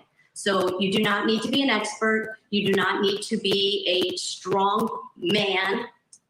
Anybody can throw a knife. Unfortunately, in this situation, it's not a precise thing. It's just, I don't want to say dumb luck, because it was not lucky. It was a terrible tragedy, but it can happen. It did happen in this case, and we will prove it. Wow. This is big information. One of the many reasons I love talking with you both, and you've been very transparent in your defense from the get-go. I think you've been on talking with us at Court TV at least 3 or 4 times about this. Well, okay, so that is that. You're calling your own experts to refute the state's medical experts' testimony with regards to the knife. Courtney's own family, we know, witnessed the toxicity. Her dad spoke out publicly about that in the relationship. We have a clip of that. I want to play it for you both now. That's interesting. The dad. It was very toxic. And I knew from the beginning that he was not treating her correctly. I saw proof with my own eyes. I heard calls between them, calls to my wife. I heard many things that a father who loves his daughter very deeply should never have to put up with. Ooh, and we know, seeing a lot of the toxicity that was captured in those videotapes, it seems to go both ways. It seems like there was some mutual combat, mutual fighting, mutual abusive behavior that was taking place. Frank and Sabrina, is there a concern that this could be harmful to the case that you're putting forth, that Courtney Clenny was the victim here? Julie, I think it's a great point to bring up now. It is Domestic Violence Awareness Month. And so the violence between the two of them was tragic, and it was toxic. There's no doubt. It does go both ways. The evidence will show that Obumseli himself had demons that he was fighting with from a result of being raped by his own father. And those are Obumseli's own words. So the violence and rage that he had within him came out, and unfortunately, Courtney had to take actions that night to save her own life. Oh my gosh. Oh, you know, one thing is for sure, and you both have said this, Frank and Sabrina, this case is tragic all around. It's one where there are no winners, and you two are advocating for your client, as you should, because she does deserve all of the protections under the law. And of course, Christian Obumseli does too. And we know the state is fighting, you know, for him, and their respective position differs from yours, of course. We will look forward to talking with you more. November 16th, again, you gave me, that is the date for that big motion to suppress. We will surely be there. Motion to suppress. Interesting. Welcome to Italy, where the only thing better than food is, well, other food. Here is the video we've been talking about. Courtney Clenny and her boyfriend, Christian Obumseli, trying to make their way up in their private elevator to the $12,000 a month apartment. Bit of a fight here. Now, there's two different interpretations of this. The prosecution says, yeah, this is Courtney Clenny abusing Christian Obumseli, who she eventually stabbed to death in his chest. I spoke with her lawyer and said, well, he's like not supposed to be going in that elevator to the apartment. She was trying to go to the apartment, and he's like stalking and following her and won't leave the apartment that she pays for. So what's the truth? Well, it'll be battled out in court, but she's charged with murder. He won't be there to tell his story, but I think his story might be told because she stabbed him to death as claiming self-defense, but it wasn't the first time that Courtney stabbed Christian. There was another time, and there was some text message exchanges that they had, and we're going to show them and play them for you because we had folks from the show read those text messages. Let's take a look and a listen. The crazy thing about all of this is that yesterday, when you stabbed me in the leg and you saw how bad it was hurting me and I couldn't walk, I couldn't do and you were telling me I wish I could have taken your pain away. I wish it was me and not you. The next morning, I still woke up happy. I still gave you a good day, even though my leg was hurting because my girlfriend stabbed me. So you're telling me you can't do the same thing the next day and say, whatever happened last night, today's a new day, because that's what I do for you. I woke up happy. I took you to Vegas to get your drove right back, helped you shoot, drank with you, did blow with you, just so you're having a great day. And I'm doing all of this while my leg hurts so bad. Did I make you feel like for stabbing me? No, I just sucked it up and hope tomorrow will be better. If you decide to get security, call. I will tell them exactly what happened. Hey, I'm sorry. If it's okay, can I come up?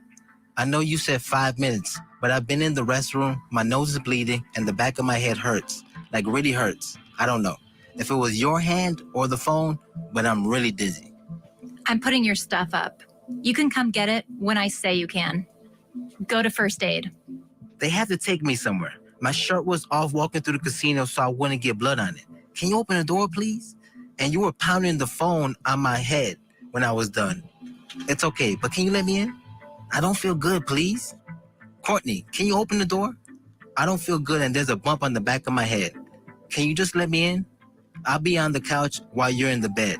I don't want my nose to bleed, and going back and forth downstairs to the restroom is making me nauseous. I'm getting anxiety and you know how I get. Can you please let me in? And help me, please? We don't need to say a word. I haven't ate and running on 2 hours of sleep and drugs. Please open the door. Courtney, I don't feel good. Open the door for real. This isn't cool. I have a lump on the back of my head and I'm dizzy and anxious. And I can't keep walking up and down when my leg hurts. Come on. Courtney, can you come get me? I'm not feeling too hot and I need to lay down with this ice pack. I can't see straight. I've been sitting in the restroom for an hour. Courtney, this is up. I have a lump on my head and I'm bleeding and have anxiety. Can you answer your phone? Courtney, can you let me in? You hit me in the face with the phone, then continue to hit the back of my head with the phone. Now I have a lump. I'm bleeding, throwing up, think I got a mild concussion and have anxiety. I slept in the restroom for 2 hours and I'm just beyond words. All I hope for is a better tomorrow. Can you let me in or not? I apologize before you say you were kicking me out and you spit on me. No matter how mad and tough gets, you don't treat the one that you love that way. State fairs tomorrow. Be ready. Well, I'm sorry, Christian. I hope you're okay. I'm sorry for hitting you in the face and the back of your head and spitting on you. Is it right? No. You just pissed me the off, but I still love you. I don't know about the fair anymore. Maybe I'll have a change of heart after some rest. The latch will be off. I'm going to bed. Don't say anything until the morning. We can talk then. I just read these texts, and I'm truly very sorry for responding like that while you were in pain. I should have let you in clearly. I didn't realize you might have a mild concussion. I should have just come back with the medicine. I love you. I'll be back soon. I wish you'd hate me. Paying your bills on time raises your credit score, right? What the hell? Wrong. In fact, this is the first of 3 major... Wow. All right. Will the jury see any of that? Should the jury see any of that? Let's bring back in our think tank. Daryl Cohen. Make sure she doesn't love me. I want her to hate me. Keep me at arm's length. There's a lot of stuff like this. There was another incident in Vegas. Will the jury, should the jury hear this in this murder trial? YES exclamation point times 4. Yeah, I mean, I think it'll be litigated. And of course it'll be litigated because the prosecution wants it and they want to keep it out. Yeah, but should the jury hear that? Can he get a fair trial if the jury hears about all of her prior alleged abuse? Well, I mean, I think actually those text messages cut both ways, right? Okay.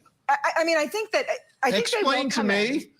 He's got stabbed in the leg. She's an expert at gaslighting. Phone in his head. He's got a lump and a concussion, and he's bleeding. It's only a mild concussion. I think that one thing with this relationship that we've seen in all of the prior instances is that they never separate. They never just leave each other be. They continue to go back to each other, right? And so if the defense is saying, look, victims of abuse go back to their abuser. Right. So who's going back to who? Let it be. Who's going back to who? I think the guy with the lump. The guy who was beat up in the elevator, the guy who got stabbed in the leg, all right, he goes back to her. So let's ask you, when's it his fault for going back? Because he had no other place to go, well, apparently. No, but seriously. No, you're right. He shouldn't have gone back. He shouldn't have Having gone back. said that, stabbed. She actually was exercising her hand, learning how to stab even better and better.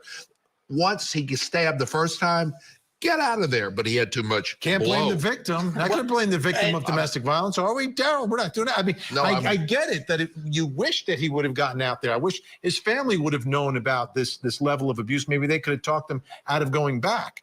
But do we think, I mean, if the jury hears that stuff, I see her self-defense goes away. It's called self-offense. No, I think that the jury is also going to hear about her attempt to get a restraining order and how he would keep coming back no matter what. And that plays directly into self-defense in a case like this. You don't need to prevail on self-defense to prevail in a trial. as long as it's too muddy for the jury to really know or believe anything. I'm it's hard looking them for to- one instance where she has like one instance where she is the victim of him. I haven't seen it yet. I haven't heard it yet. Exactly. Where is the bruise? Where is the cut? Where is the contusion? Oh, they're all on him. Well, and he is bigger and allegedly stronger, but she's got a right arm that can They stand. know the dynamics of a man and a woman that look and act like they do. It is never going to go well with him when it comes to the court of public opinion and law enforcement. If she says one thing, there she is. She's talking to him right now. It's absolutely confirmation bias from law enforcement if they were to approach this and see a large African-American man talking to a little petite lady.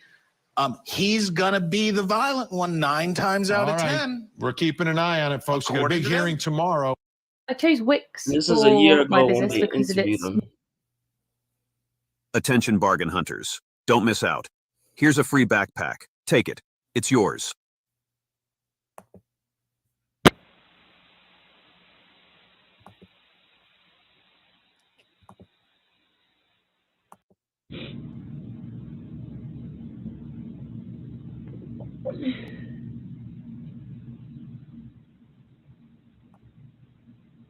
Please, God, let Christian be okay. God, please, let Christian be okay. Protect dogs too. Protect my family. Protect me. God, protect us.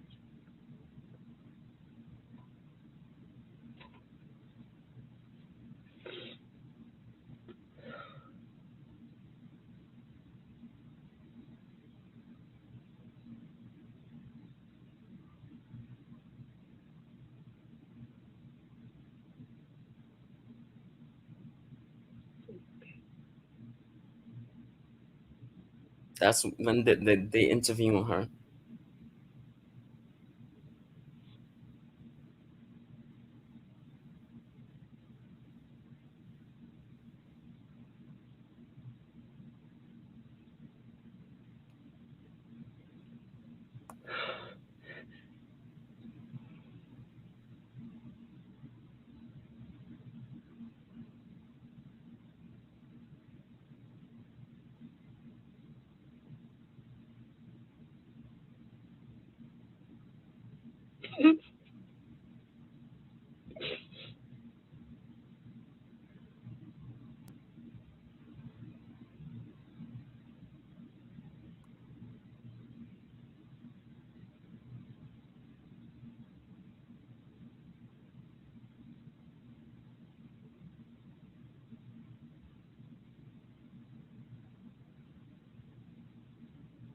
He's crazy.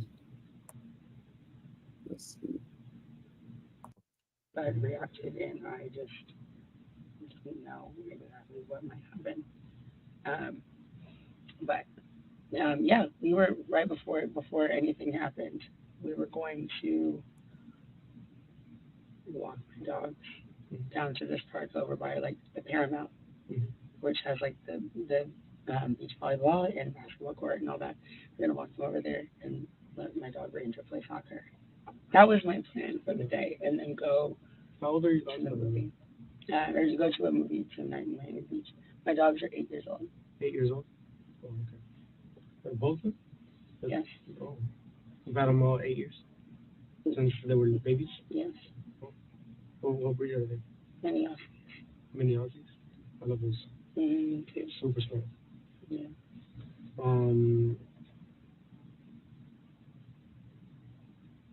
You guys lived in Austin before here, right? Can you hear the video clearly? Second week of January, you guys moved to Miami. You guys stop anywhere before coming to Miami, or did you move somewhere else between Austin and Miami, or you went straight to Miami? We drove the U-Haul from Austin to Miami to the site to get Burden. I didn't drive one bit, and he went the whole way. So I think I have seen it. No, we just stopped a bunch of places. Juicy J, can you hear the video fine? He does. He has his mom and grandma. He he's closest to. Mom and grandma? hmm We're here in Miami or? They live in Dallas. I think his grandma they may still be in Nigeria because they visit a lot, but I think that they're back in Dallas. This is the whole He has a brother that lives interview in with her. I think Houston. This is what we're gonna watch. I don't know where And his sister lives. then the interview's about 4 hours long. And then after that, this is what streams over. None of theirs, no. No. No. You have it on your phone number, on your phone? Or? I think that I would have his mom on my phone for sure, and then maybe his grandma. Okay. What's his mom's name? You know, he told me. I think I'm terrible right now. Yeah. That's like remembering. And I met her multiple times. I've been to her house, and I still didn't tell you. That's pretty bad. I mean, how many times have you seen him? I think 4 times. Yeah, so I'm pretty sure it's spread apart, right? Yeah. So I wouldn't imagine to like remember somebody's name that easy. I'm really bad at remember names too. So again. How about his brother? You know his brother's name? Or? No.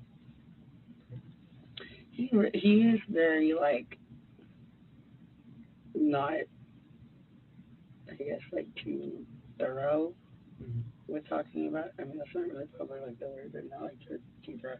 I feel like I calmed down a little bit once you told me like they're just like talking to him. Okay, so I can talk to him. They're like, he's not really like that thorough or something. He doesn't really talk as much about his family as I do mine. I talk about my family all the time. Okay. Where's your family? In Austin. You're all in Austin? All in Austin, yeah. You have a big family, small family? I am the most. I'm the closest with my immediate family. My mom, my dad, and my little sister. Okay. So not really that big of a family. We've hit the 2-hour mark. Please like and subscribe. Yeah, bro. If you haven't.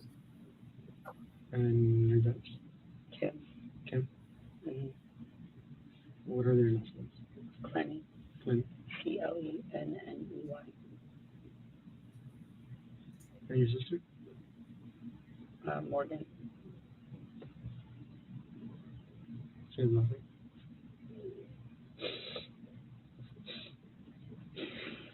You ever need us to take a break? You know, because I know it's rough, you know, with everything going on. But when you need to take a break, you let me know, okay? Yeah. Thank you guys for giving me water and tissues. No, definitely. Okay, so do you guys work here in Miami, or do you guys have your own business? Or? I do social media, so I'm an influencer, I guess is what call it. Yeah, so an influencer. And he does stocks and crypto. What do you focus on, like Instagram or social media? Instagram, OnlyFans. Okay. Yeah, I forgot she does Instagram as well. What's It pays the bills. What's your Instagram? At Courtney Taylor. Huh? At Courtney Taylor.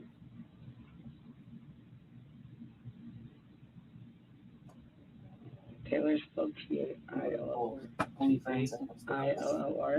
LOR.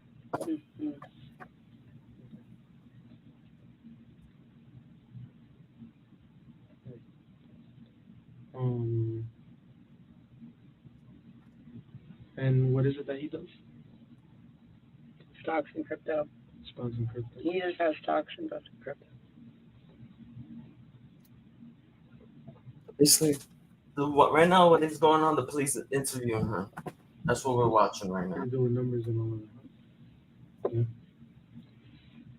Yeah. And he's done that since you've known him, or? I mean, as far as I know, he's done it since he was 19, and he's 27. Okay. So he's pretty damn good at it.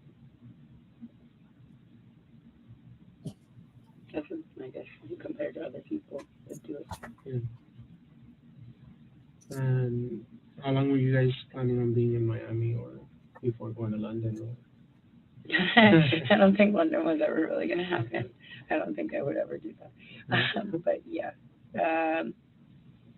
we were going to move into a house. Mm-hmm. So have an apartment, and then we were like, maybe just move here for a year.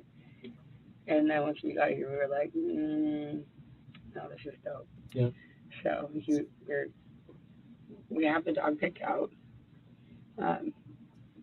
Golden Retriever. We're gonna name Mellow. So we're gonna get a house.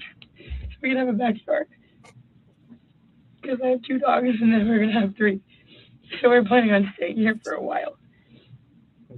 I just hope we get the opportunity to do that.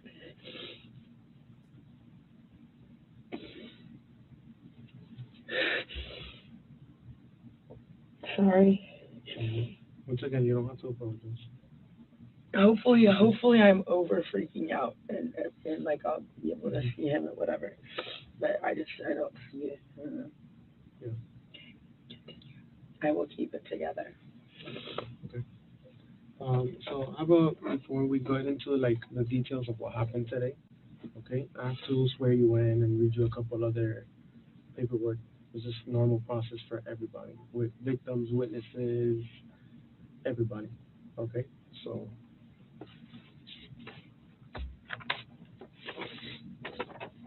So I got a chance to talk to Christian today. To who? Christian. Who's Christian? Oh. The victim. They haven't told me his name I yet. don't know if I'm the victim. He's definitely the victim. What'd you say? No, he didn't know his name, so he was confused. I was the one that went to the scene. I just assume everybody knows everything. Yeah. Sorry. No, not always. Will I get a chance to talk to him?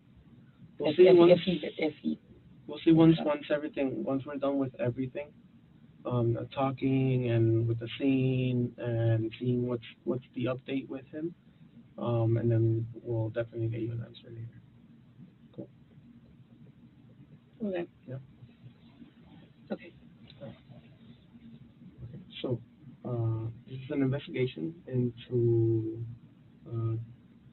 what do they call it, a domestic dispute, which occurred at 3131 Northeast 7th Avenue, apartment 2201.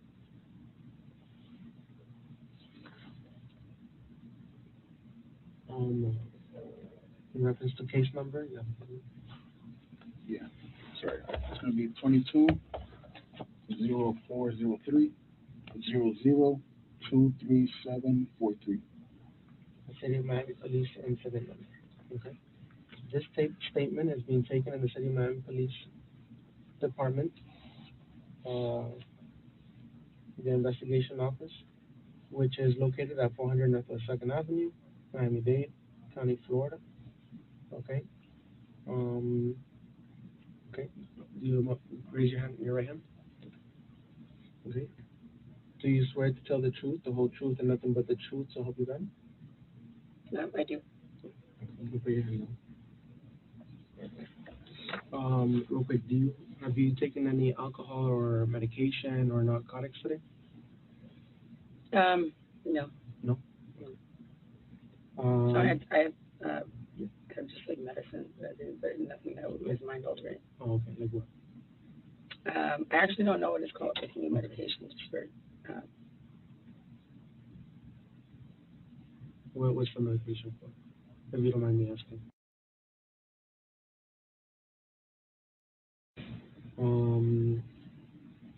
What is your level of education? Was it last grade or did you graduate? From college. From college? Okay. What college was that? UCC and Santa Monica Community College. Okay. How long of school did you do there? Approximately. It's like at each one, well, ACC about 1.5 years, I think. Santa Monica like a semester or 2. Okay. That was never for me. Okay. Do you have you been diagnosed with any mental disability or anything like that? No? Okay. Then I'm going to move over to this one. Okay. You have the right to remain silent. Anything you say can and will be used against you in the court of law. You have the right to talk to a lawyer or for advice before we ask any questions. You have the right to have a lawyer with you during questioning. If you cannot afford to hire a lawyer, one will be appointed to represent you before any questioning if you wish. You can decide at any time to exercise these rights and not answer any questions or make any statements. Do you understand each of these rights I've explained to you? Yes. Yeah. Would I be able to talk to my father? Because he's pretty much acts as my attorney with, like, I mean, not like for stuff like this. Obviously, I've never been in this kind of situation. Is he an attorney? No. He's just, he just. Well, we'll give you a chance. Wouldn't know what to do. We'll give you a chance to talk to your father later. Okay. I mean, before I I just feel like I don't know. I mean, I think it'll be fine. I think it'll be fine. I will be fine. I mean, there's no need, but I just would like to talk to something. No worries. I'm gonna be able to give you some time to talk to your dad or with anybody that you need to talk to. Okay. And I want to go home and see my dogs, and I want to go to the hospital. Will I be able to do that tonight? We took care of the dogs. We found someone. I believe your mom mentioned that's taken care of them before when you travel. So Love and thoughts. Yeah. Yeah. So we got able to get a hold of them, and they're actually gonna be taken over there. Just so you know. So they're taken care of. They're in good hands. Their potty actually is already there now. Okay. So we took care of those. Because I know they were seeing they were going back and forth. We seemed a little, I know how dogs are. We're all dog lovers here. All three of us, we also have dogs. So that's like family, and we took care of them. Just so you know. Yeah, the female officer that was over there was talking to my mom and trying to get the the one that was food. able. Thank God. So they're in good hands. Thank you. I want to talk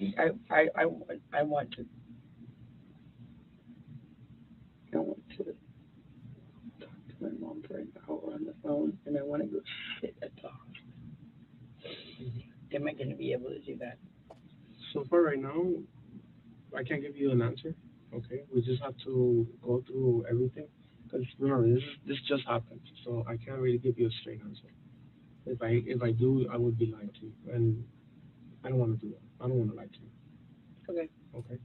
Just as well as I don't want you to lie to me. I don't want to lie to you.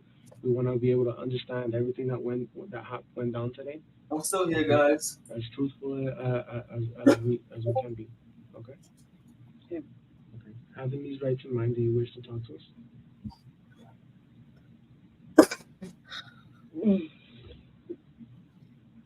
Yeah. If I don't, what? I mean, yeah. It's your choice. It's your right.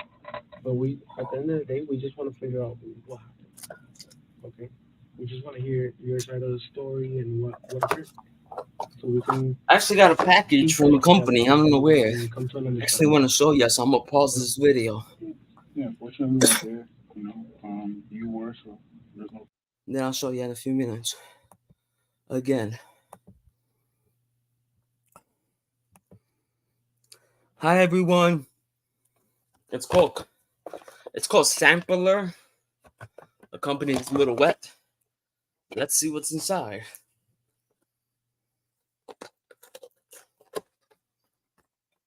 Interesting.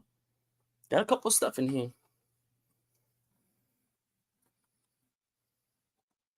It says, get $2 off Axe.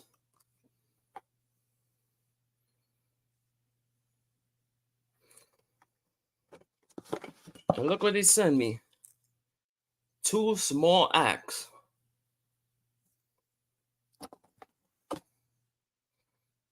No, an Axe and a Dove, matter of fact. And a Dove Care. Not bad. I don't remember when maybe I ordered this from the company, but I don't remember.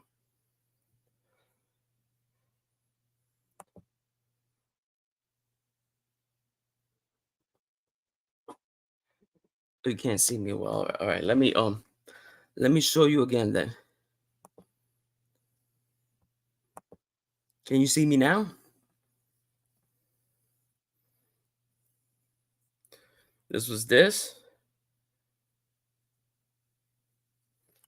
And then some acts they sent me. So small samples. And then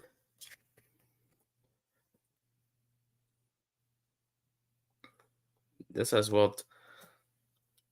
I think I ordered this like 2 months ago, 3 months ago. And I haven't got, I thought they ran out of samples, but I guess I got it today. I'm surprised that what these little, it's called sampler.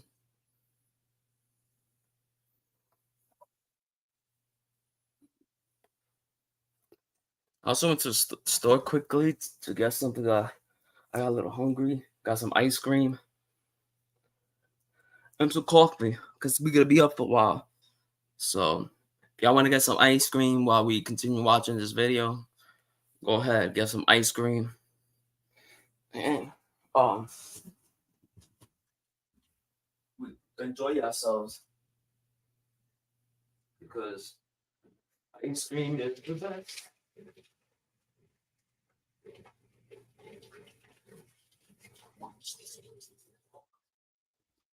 Flexible.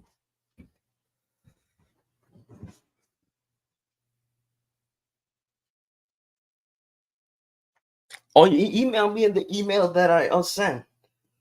Put in that I put in here, so I can grab the samples too. Because I should have put the countdown. If I ever go out again, just put the countdown. I'm usually gone for 30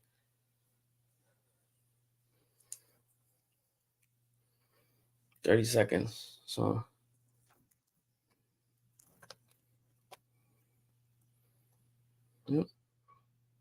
ice cream. So how many people we have here so far in our thing? And it took so long for I don't know what. It was such a blur. I was on the phone with my mom. I don't know if me right over here. Yeah, you can reread it. Take your time, reread it again. this is where I would like to call my dad and say, can I just do this, or should I have to get a lawyer? Because I realized like how very serious this is. Like, I mean, I was sitting there in a freaking puddle of my boyfriend's blood, begging him to like, please not like fucking give up on me. Like, man, like this shit is fucking serious. So, I mean, I don't think I'm necessarily in trouble, but like, I just would like to. I mean, can I just talk to him? I mean, I have this happened, and I was. The whole situation happened, and I haven't talked to anybody if it means anything. No, I understand. Right now, okay, right well, you now, know what? What? No, just.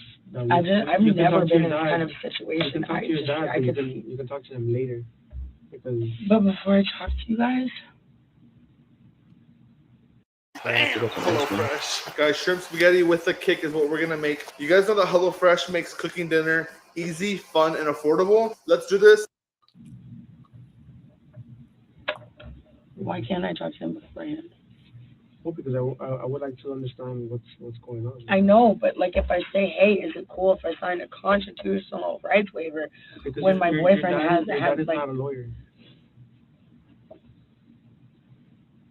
Yeah, if you're an adult, if you were a well, minor, he would be the one who would. If he you were handles under my 18, lawyer too. If you were under 18, then yeah, I would provide you a phone call to your father. But you're over 18, so. I don't feel like it. I don't know to my parents. I get you. I feel the same way with my parents. You know, I still go to them too for questions that they've dealt with in the past. Okay. You know? My dad handles my. I'm so freaking out right now a little bit. Like I wanted to go to the hospital and I want to just call my fucking mom. And I know that I do not get that right. I know it. But here's the thing: is that this is Constitutional rights waiver. My dad handles my lawyer. I'm not going to take a court-appointed lawyer. My dad handles my lawyer. I would not be calling my lawyer. So my dad is the first person you got to call, if that makes sense. I've never been in a situation like this where somebody's in the hospital. I've never been in this kind of situation. That's why, like, I don't want to do anything wrong. You know? How you do it? I mean, it's your decision at the end of the day.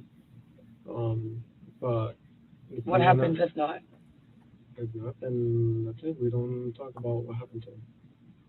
We just have to take Is this good? the stories that we've been told from the people next door and previous situations, and try and narrow it down to what happened today. You get a much better picture, a much better idea coming from you who was there today than us trying to piece it together From from other people people that as well. weren't in there, you know. There's no better story to get than yours was there. So which is why we prefer it from you. But you know, like you said, it's your decision if you want to or not. But for us to Well, opposite. proceed and make a better decision for all of us, it's getting your story, you know. You were there. You know, you were so you My boyfriend is not dead, is he? Well, he can't talk to us right now either way. He's in the hospital. Jack is just homicide. Yeah, so I don't know. It's like the Dexter vibe. All I of those believe they things are explained like, to you on scene. It's Sunday, so Sunday domestic violence scenes don't work. So we handle their calls anytime we get into the domestic violence calls. We handle it for them, and so that's why we were raised from the beginning. can I go and come back? No, unfortunately, no, I can't. It's steps, you know. Once we handle this, and we'll go to the next step. And Is there a chance I'm going to go home tonight? I don't have a definite answer for you. Okay, well, I'll just. I have the free version. That's the thing. I need a APR.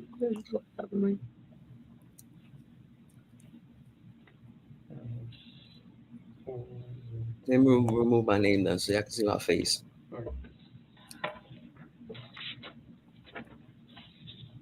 So let's start from the start. You guys are supposed to take out your dogs to the park, right? And then what happens after that?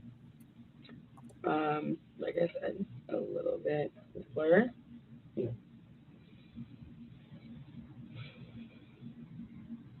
I was doing laundry and watching a Christina Randall or listening to a Christina Randall video, and tried to call my mom. She didn't answer the first time, and then he came back with a Subway sandwich. Before he left, he recited exactly what I wanted.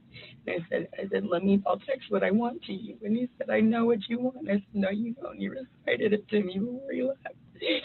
And he got it perfectly right. Okay. And then he left. I guess he went to go bike over there. That's just what he said. I don't know if he walked or biked, but he told me he's going to bike personally. Like a bicycle? Yeah. Okay. He came back. And I said something about like, oh, are you going to like reshare your location with me? Like, did you want to share it? And he said, yeah, I shared it. And I was like, oh, when did you do Yeah, that? both feel The fake. other day, like when you were done with me. And I was like, okay, well, fair enough. Like, reshare it. And then he told, I mean, they're kind of like What turned matters into a is little, funny. like, argument or something. And then he told me to reshare mine, and I was like, okay, yeah, I will. And then I didn't do it immediately. He asked me about it again. And I don't know what I was thinking, but just said something about, well, what if I'm somewhere you don't want me to be? Okay. Which I wouldn't have been. I love him. But just like, maybe you don't want to know where I am. I guess maybe it'll just like hurt him because he was pressing me. And he ended up pinning me against the wall. And then I mean, I said like choking me on the floor. It's just like they were looking at my neck, and I was like, I mean, I'm not saying like choking me like, you know, whatever, but I mean, it had my like neck, like and this happened twice before, where I couldn't breathe and I was on the floor. Yeah. I could not breathe, and I don't think that he is trying to kill me, but I was scared, and all 3 times I have been scared. So yeah, I'm on the floor. And have you been? And what's me up?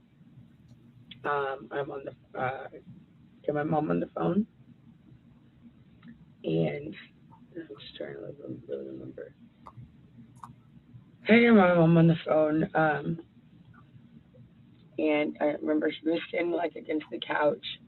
Like we were obviously it was a big deal at this point. So this happened like over by the door and somehow moved like over in the living room. We were standing I have an by, account, but I never used it. by the couch, facing toward the kitchen. I was in the kitchen. And then he just like I could see like all the whites in his eyes. He was like coming at me. And so I grabbed one of these knives. My mom got me for Christmas. I grabbed one of them. And I was like, I swear to God. I swear to God.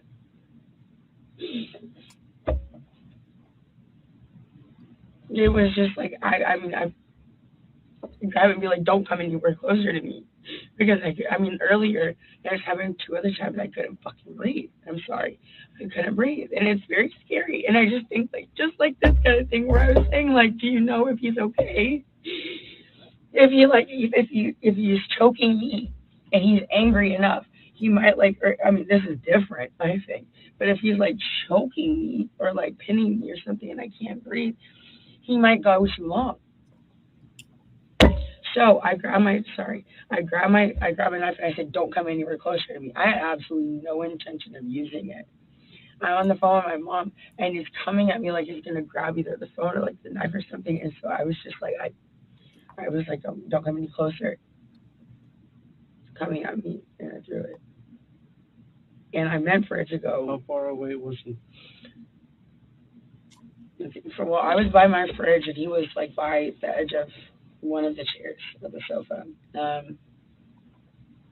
Okay. Like comparing to what 10 feet. I'm trying to think in my head.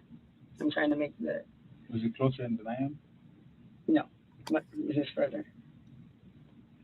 So like the length of this room? No, further than that. Okay. Oh well, if I said yeah, you're right. It was more than 10 feet. Then it was definitely further than this. Okay. I mean, it's closer. It looks a lot smaller than here. It was further than this. Okay. So then, you were by the fridge and he was by the couch? You were by the fridge and he was by the couch? Yes, I was in front of the fridge. He was by the couch. Yes. And then behind my island. Then what kind of movements did he make that he at the moment? He was gonna walk running up, at me. running? Okay. Well, charging, aggressively walking, something. What was he doing? Like, was he doing something with his hands or? When he had his hands up, I couldn't tell you. So basically, this is an Yelling at you interview. at the If time? people have any questions. Yeah. What was he saying? Well, I'm supposed to put my hand up, so I really need to think.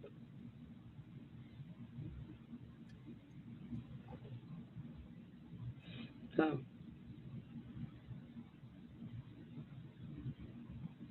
Yeah, I remember one of the things, but I don't think it's relevant. No, go ahead, tell me. It might be relevant. It might help me understand this a little more. He said, why don't you go find one of the fucking guys in G-Wagons? Because I had said something about that when I broke up with him like a week ago. Out of anger. I didn't say it because I want that, because I love him. But it was just one of the things that you said. Was that at the moment that he was charging you or earlier in one of the arguments? It was before he choked me. Yes, it was before he choked me. Okay. Or whatever. Why he was choking him? Wow, that's what she killed him. So no, not right then. I couldn't tell you exactly what he said right then. So, but I swear to God, I was scared. I mean, after like what I had just, I was scared, and I was on the phone with my mom, and it was still happening. Yeah. I was scared. So you told me that he had you against the wall at one point, right? With his hands over your neck. Mm-hmm. And how did you end up from the wall to the ground? Let me go. Uh-huh. Let me go, and then I started swinging on him because I had been against the wall. Okay. I started trying to hit him, Yeah. and then he put me on the ground. He dropped you to the ground. What did he do? Like, did he like lift you up, or did he grab your hair? Did he just kind of like rotate you onto the ground? I really couldn't even tell you. He pushed you. If I could have like been given all these questions, before, I could be like, maybe let me think about it. Or when I'm trying to remember like a whole situation of where I was very upset about something, which I've learned this in therapy and whatever. It's like write down like all the details so you don't forget. Just like write it all out clearly so it makes sense to you and makes sense to somebody else. But I haven't had a chance to have a pen and paper or my phone to like write down exactly what happened, and I haven't really even like fully thought about it. Yeah. So honestly, my answer is I don't remember. That's fine. So he has you on the ground. You end up on the ground, and he has his hands over your neck. Correct? Yeah. Yes. Oh. And then is he saying something to you at the time when he's on the ground on top of you, or? He was saying something like gritting his teeth. I don't remember what it was. Like what? He was saying something like gritting his teeth, like with the white to his eye, Okay. but I don't remember what it was. Okay. And then he at one point he stops, right? Sorry. And what, you get up, you go to the bedroom, or what do you do? I go get my phone from the kitchen. I got my phone from the kitchen. I called my mom. I was talking to her, and then he was following me around the apartment and acting like I mean, just like after we shouldn't be together. You guys have a history of domestic violence? Yeah, You say you've been together how long, sir? almost 2 years. Almost 2 Year and a years. half, 2 years. So how many incidents you think you've had? I don't know, but we shouldn't be together. We say one or two, or just too many to. Oh my God. Oh my God. Together. I haven't touched my ankle. It's like what? Like I just want to take a shower, God. It's crazy. Okay. No. We can. I'll get you I'm not trying to interrupt the. No. You keep on.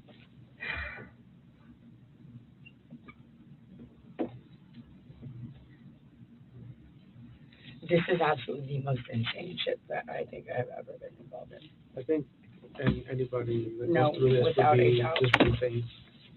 What'd you say? I think that if anybody goes through this type of situation, it would be pretty insane. Okay.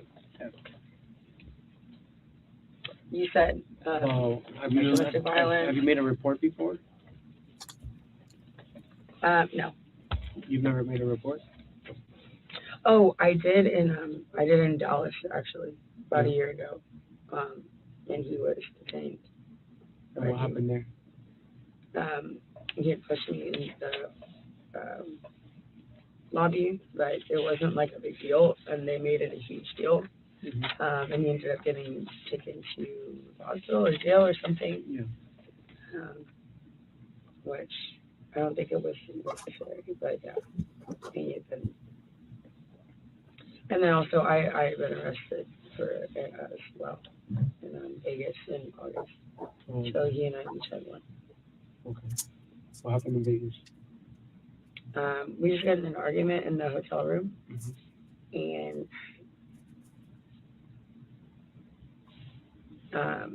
what I guess made them arrest me was that I said I had thrown glass at him, Oh, okay. like a glass of like a drink.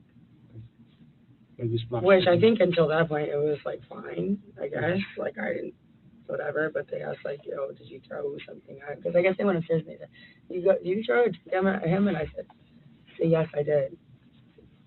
Because what's the point? Like I guess it's whatever. So yeah, they went up and they said, I guess they asked me about it. And I said yes, and they said okay, well, that's DV or battery or something, not assault or something like that. And so I got arrested and I was held for 12 hours. That wasn't fun. But yeah, those are the two incidences for. I don't know what the What about here what in the Miami? incident for him was like. About how many incidents have you guys had here in Miami since January? What do you mean? Like how many how many times has the police been called to your apartment, or you called to the police since January? Okay. Police have been called once because I called them because my boyfriend was threatening suicide. Okay. I'm sure there are records of that or whatever. I don't know how. Why was he threatening suicide? I don't remember exactly what the situation was, but he was he had taken a knife. He grabbed it in front of my face, and then I got scared, and he was kind of waving it at me, but it wasn't for me. And then he took it into the extra room and slammed the door. And he has a history of self-harm, so I was kind of just like, okay, well, let me go in there and chase him, regardless of whether or not what's going on. And I tried to open the door, and he wouldn't open the door. So I got really scared that he was doing something in there that I couldn't control, so I called the cops. And he wasn't very happy with me about that, but I was really scared. Did he say anything that he was going to do to himself, or? And he's threatened it many, many times, but I don't remember if he did it right then. Does he suffer from anything? Welcome to the live stream. No, that's what he told me. We got somebody new here. And then the time they call police? Okay, and then this, I mean, the police were called because of us, actually because of us, twice. I mean, if I'm being correct. It was that time when I called, and then this time when it was obviously absolutely necessary. Okay. I was the one who called 911. Because I was literally asking him, what is our address? What is our address? Because I could not think straight. Maybe what is our address? Today? Okay, yeah. So, yeah, it was today. Okay. So it was that one. But the cops have been up there one of the times yesterday for absolutely no reason. Absolutely none. They harassed, not the police, but security guards from the office, like young security guards. Came up for no reason. Bothered him, bothered me. I was about to go to the pool. They said, do you want us to keep him out of here? And I said, I mean, yeah, but y'all have been letting him up all week when he hasn't had a key. Yeah. But, I mean, no. Do you want us to call the cops? No. It's fine. Like, I didn't want him to get arrested. Like, there's no reason for that. And so, whatever. So I said no. And then he, I guess he just wanted to call the police or something, because right after that, he goes, well, we saw you shove him, which he was referring to downstairs in the elevator. My boyfriend had followed me into the elevator, and I didn't want him to come in. So I go, stop following me. And I did this. And we were like, I mean, Christian will attest to a lot of stuff. Yeah. But that just didn't happen. So it's like he moved from Christian to me. It seemed like he just wanted to cause trouble. Yeah. So the police were involved yesterday when there shouldn't have been anything. And then I think there was like one or two times where I don't think the police were called, but maybe security, when, well, if you're talking about police, that's definitely the only times I can remember. Security has been called for noise complaint, for sure. Because of arguments, or? And what do you guys usually argue about? or is it always a different issue? 1 gram sugar, 20 grams protein, 100% delicious. That's the one you want. I don't even know. I mean, no, kind of ish, but I don't even know. Okay. Do you mind telling us about those arguments or no? I don't think there's a point. I cannot remember everything, so I'm not. I don't want to remember part of it. Would you say it's jealousy related? For sure, for some of it, yeah. So you think you can tell us the story one more time, just so I can make sure that I didn't miss anything? Didn't you write everything down? No, he's writing it down for me. But I just want to make sure that you can explain to us one more time the story. Okay. Well, I mean, you can see how I am. Okay. Well, he went to go get me In Subway. autocorrect. We wake up, broken up. I broke up with him about a week ago. My mom came into town. She was in town because of it. And I told her, like, what am I saying? Anyway, she came into town because of this. She was there for about 6 days. My boyfriend was freaking squatting in my elevator, like, little room. But I didn't want to kick him out because he said he wanted to be close to me. I'm like, okay. I eventually feel like, okay, I got this under control. You can go home. Day she goes home. That crap with the security guard who I guess just had an agenda. That happened yesterday. Okay. Or was it the day before yesterday? Honestly, I really don't. I can't think of it. It's the day before yesterday or yesterday. So. Which security guard is this? Do you know his name? I don't remember his name. I could point him out in the lineup in 1 second. So after that fact, I was like, wow, you just tried to cause a problem for no reason. I thought it was his fault. I was like, why are you doing this? Like, just because, like I said, that we're over, blah, blah. And he was trying to talk to me, and I just didn't want to talk to him. I really let him have it over the phone, and I let him come back and spend the night, and then he explained the whole thing, and I was like, oh my gosh, it was definitely 2 nights ago. Yeah. He explained the whole thing, and I was like, okay, you know what? Let's agree. We will never, like, touch each other again out of anger, and he will never gaslight me again. Those were the 2, like, main things. And this was a very, like, late night. So the last couple days have been, he was just great. He was happy to be back in the apartment. I was happy to have him back in the apartment because I missed him. And been waking up telling me, good morning, I love you, touching me. Like, it's just, I felt very, very loved when I woke up this morning.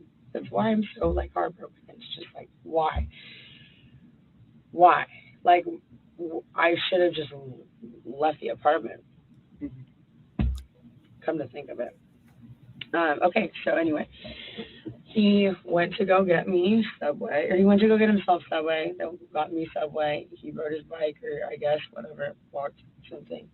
Came back, and then I was trying to look for his location, like, while he was gone.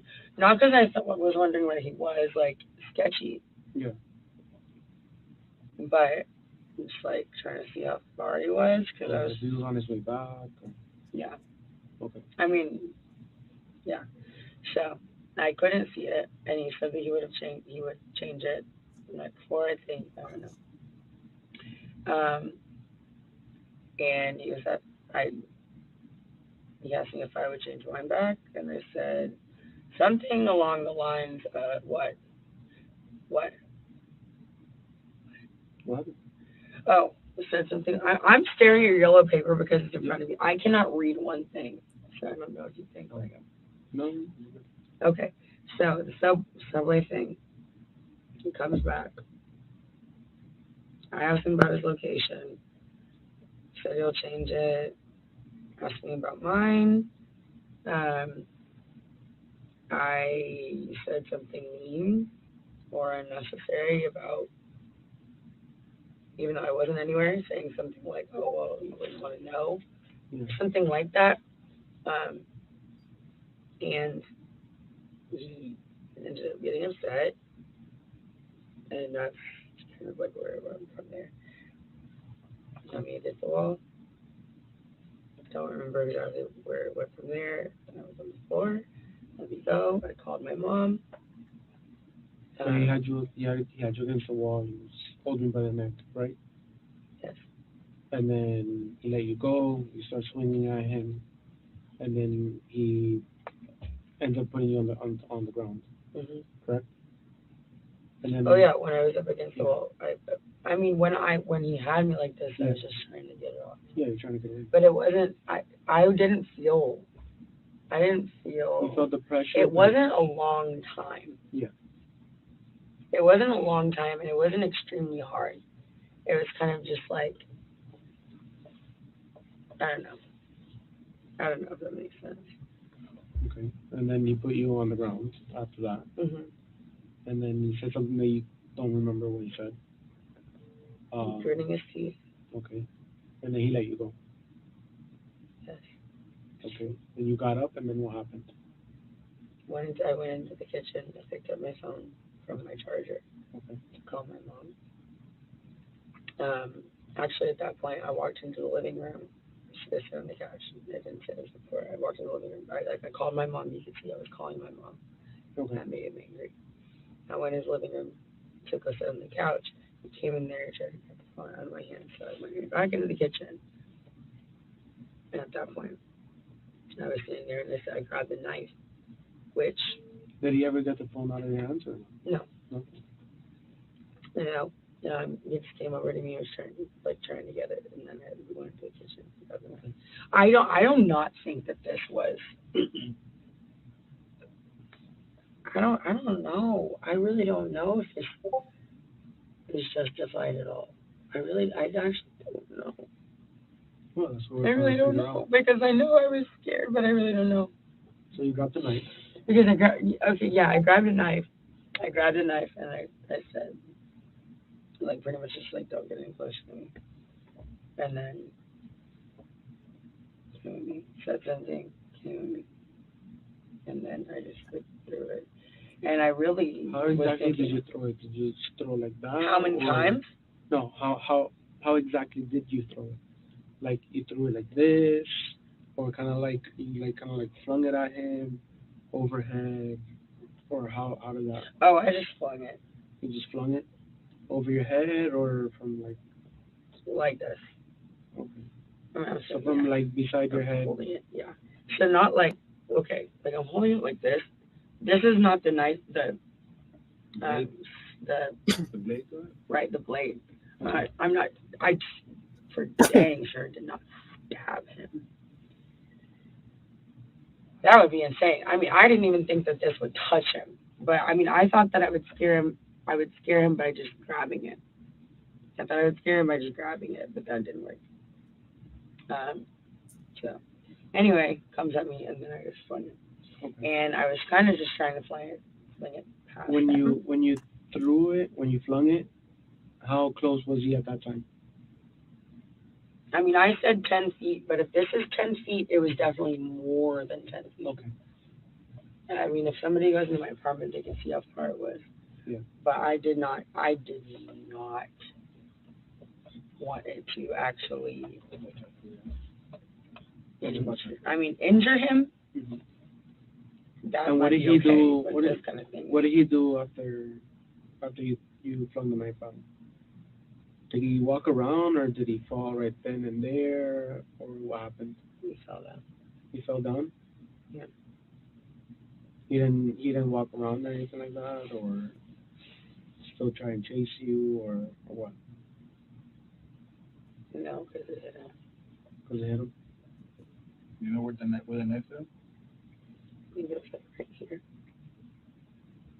Okay. And what did you do after he fell? I ran over to him and grabbed him, and like it was just like a blur, but I ran over to him and I grabbed him, and I just said, "Oh my God, what do I do? What do I do?" Like I'm like the worst person to be around. What do I do? And he said, call somebody, and I was on the phone with my mom. He said that. He said just call somebody, and I was like, okay, I'm on the phone with my mom. I said, Mom, what do I do? And she said, call 911. I think I called 911. I actually don't remember.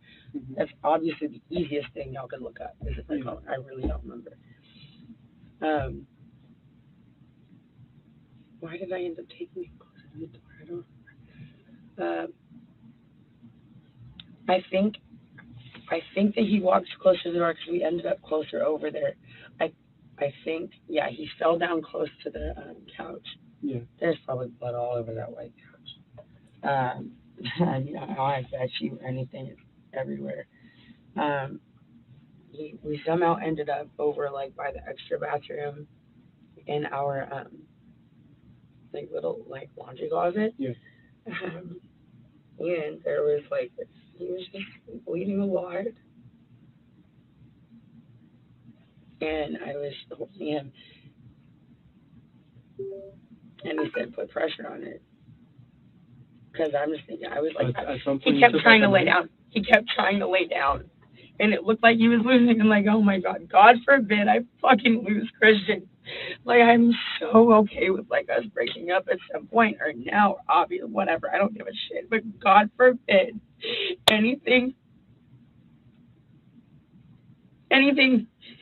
happens to him. God forbid.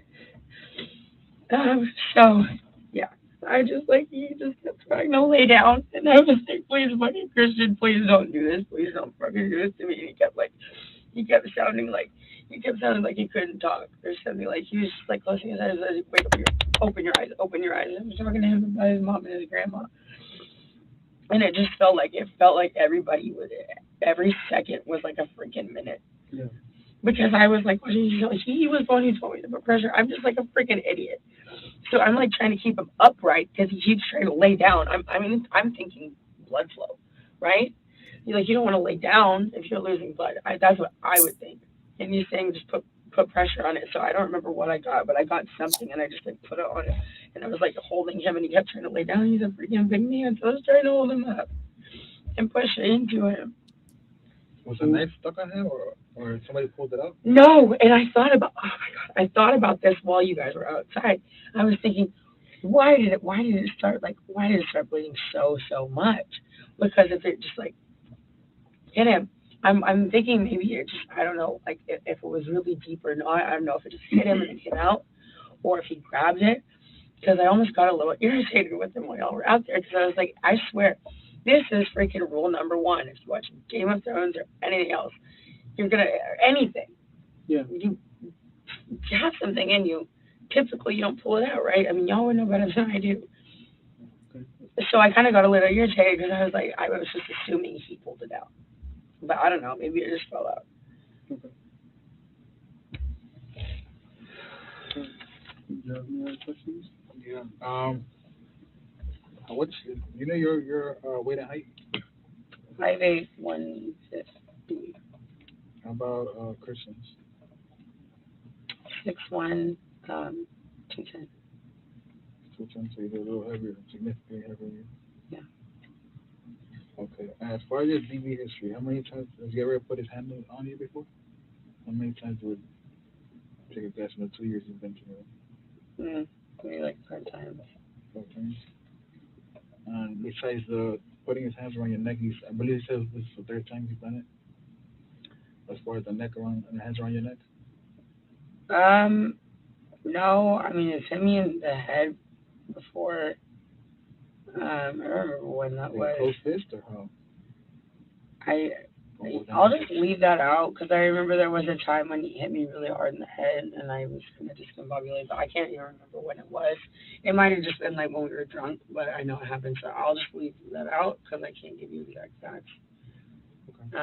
And I don't want to lie about anything. The last time was in Tulum. He grabbed me by my hair or something. We were both drinking. But there was a bench in front of our bed, and he threw me against the bench, and I hit the bench, my head at the bench, and I fell on the floor. There was another time my mom was on the phone, and he threw me into the wall of the bathroom. But, I mean, I am certainly a crazy person too. I mean, not crazy. Aggressive. I'm very aggressive and just really particularly just feels like in a relationship, I guess. And choking, how many times have you tried choking? 3.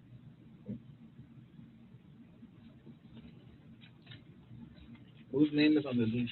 Mine. Yours? Is yours? Yes. Do you guys have an ID? Because it was kind of a mess inside, so you couldn't just find any ID. Do you guys have any ID? Are you talking about the apartment? Yes, at the apartment. Yeah. Like where would we find his ID and Well, I saw one of the police officers with a passport, so I don't know if it was mine or his.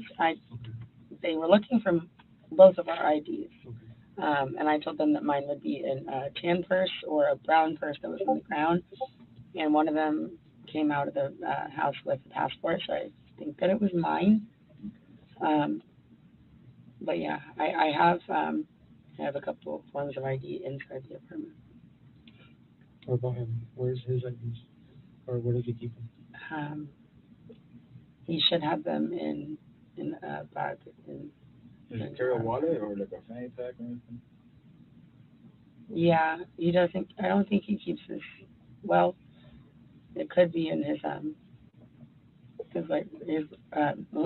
black bag might be in there that he had on today, because he usually doesn't leave the apartment without his ID.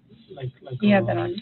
Like a side bag? Yeah, it's like one of the off-white things. It's like a black bag with a yellow strap. And that's what he was wearing when he went to Subway, so I'm assuming it was in there.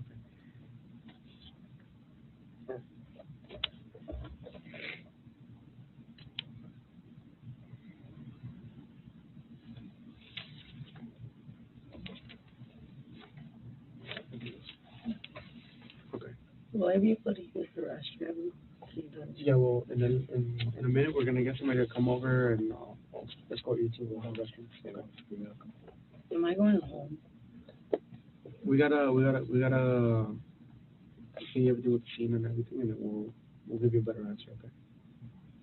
Yeah, it's gonna be a kid a while and see watching to photograph for that and everything. When will I be able to talk to one of my parents? Where is your Because phone? where's your phone? I'm there. Where's my phone? Yeah. It was inside the apartment.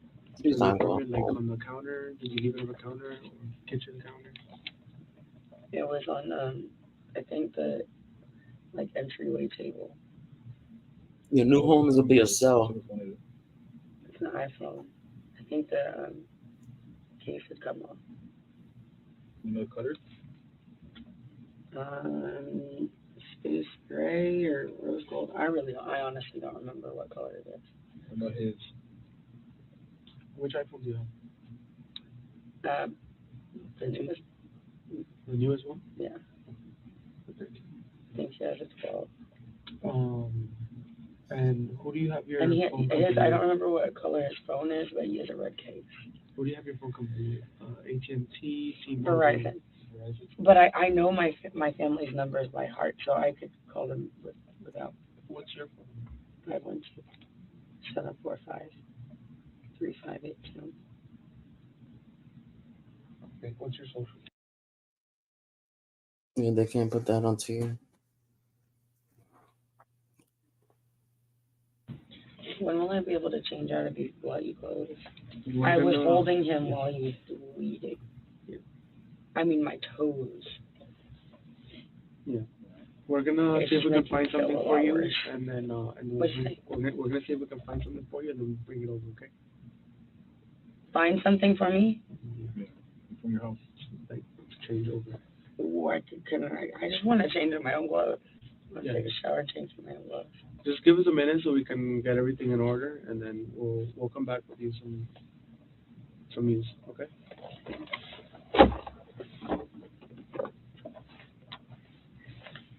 You know they're not gonna let that happen. I get naked.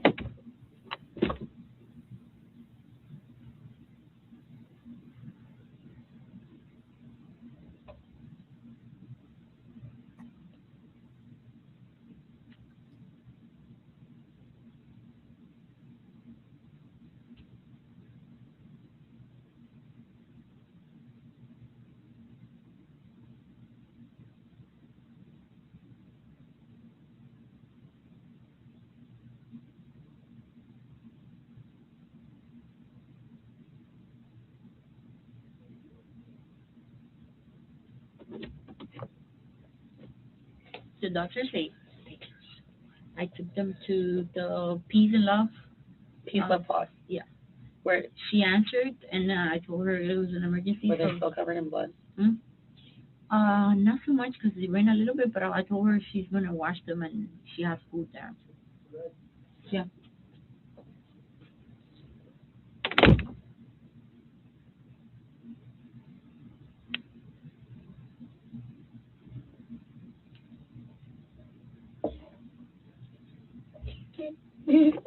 So yeah, she sent me just sent me a picture of. They stayed there before.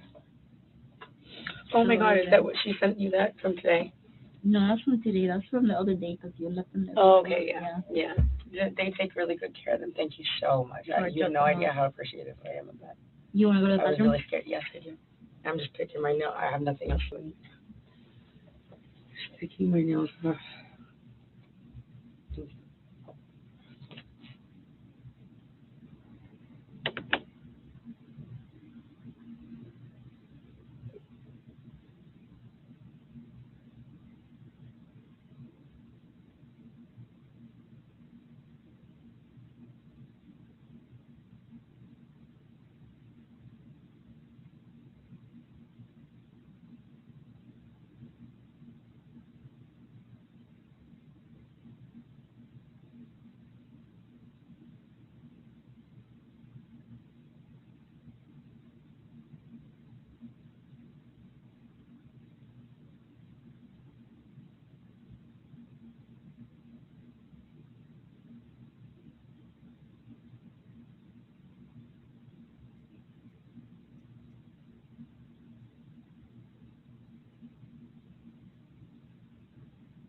No, she's back.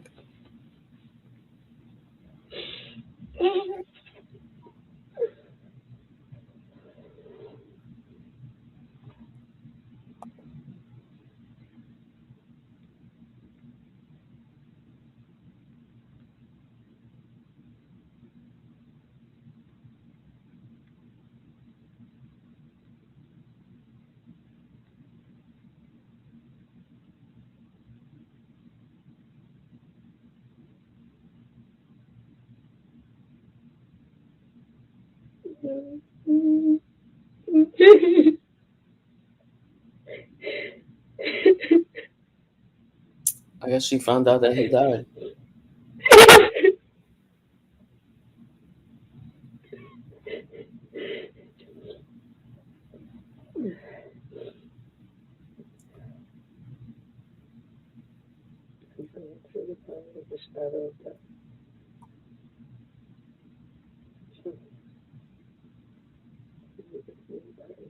We hit that 3-hour mark.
So the cops are back. All right. Finally. We're almost done Okay. Is there an update on Christian? here. The other detective's working on it right now. Is he okay? We're gonna check. We're trying to reach the officer at the hospital. We have an officer and a detective there, so we're gonna try to reach them and see what updates we have. As soon as we get them, we'll let you know. Okay. All right. So we have to obviously go inside the house, the apartment, photograph everything, document everything, pick up any evidence like the knife, you know. So there's two ways we can do that. We can get a search warrant, which, you know, it's basically an authorization from the judge to give us permission to go into the house. Or we can do a consent form. The consent form is a much faster process where you give us permission, and, you know, it'll honestly kill time by a good 3 hours. So, again, we're not gonna take anything else not related to the scene. You know, we're here for whatever happened today, just to document that, photograph that, and that'll be pretty much it. Okay, this is what a consent form looks like. You can take the time to read it. I filled in your name and what we will be doing, and then if you agree with it, you can sign and date it. And like I said, it'll just help speed up the process as well. Okay. We're also speaking to your mom. One of the other detectives, there's a few of us. What did you say? One of the other detectives, the one that helped the dogs, she's speaking to your mom as well too, so we're updating her so she's aware. Okay. Okay. Today's date is 04/03/2022, and the timer right now is 9:12 p.m. Let me just put it there next time. So if you want to read it, unless you want to read it, go through it. It's basically what it says. We're going to go into our apartment 2201. We're going to photograph and document the apartment, collect any evidence in regards to the incident, okay, which occurred today. With your name, and obviously that's pretty much all we're going to be doing today. Okay, so we'll be doing that, and again, it's going to make everything a lot faster. Okay. So just give us a feel. We'll come give you an update, and if you need the rest or anything, just She shouldn't have signed that. She should let them get a warrant. just call us, or we're not going to do The it. recording here? Yeah, we have a recorder. So we have tape recorder and audio recorder. Oh, I've been praying a lot in here. No, I brought this with me now, but we do have the cameras as well. Yeah, I've been really going through it a little bit, and I'm on it. Can I tell you a concern of mine? Yes. I mean, I don't think it's a very big concern because I made it very clear I was in like a pool of like Yeah, blood we saw. was everywhere, I was able to. and I was holding him, so it's everywhere. I mean, like there's still wet blood on my ankle. So when I mean, it's like a long time here without anything. So I'm like crossing my legs. Is that gonna like make any difference? And I mean, she said like taking photos of my hands and whatever. Yeah, they're gonna come photograph. I just don't want to like soak anything that like. No, they're gonna come photograph you, and they're gonna give you like a hazmat suit. They're gonna give you that temporarily. So I would not sign anything. The next 10 minutes, and they'll be giving you and they'll get rid of that photo, okay? Just give me a few minutes, and as soon as we're there an update, we'll come back in here, okay? She admitted it, but they got to prove now that it wasn't in self-defense. That's the only thing they have to prove.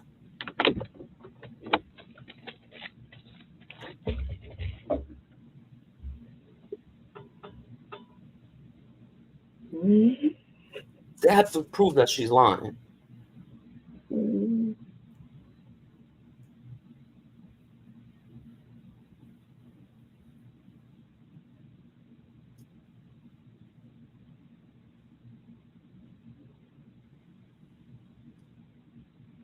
If they can prove it wasn't in self-defense, then she's fucked.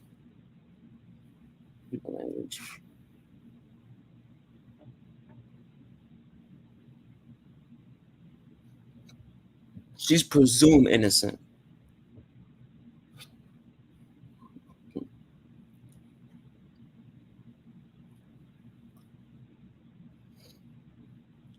I don't know when the trial's happening.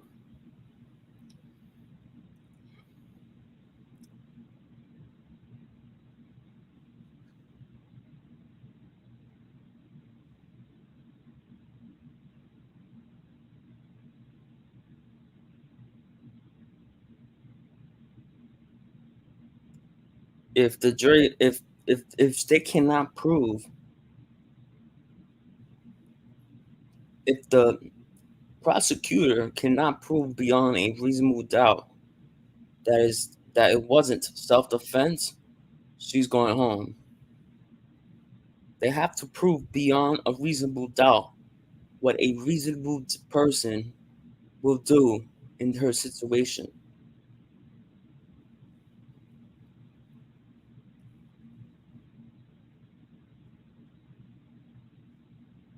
Send me the emails. If there's a lot of people saying to free her, send me the email. It's New York City, N, capital N, capital Y, capital C, 040793@gmail.com.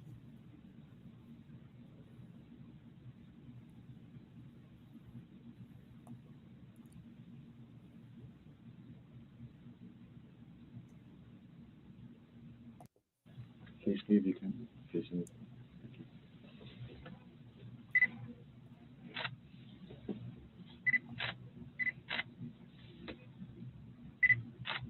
You can turn to your right.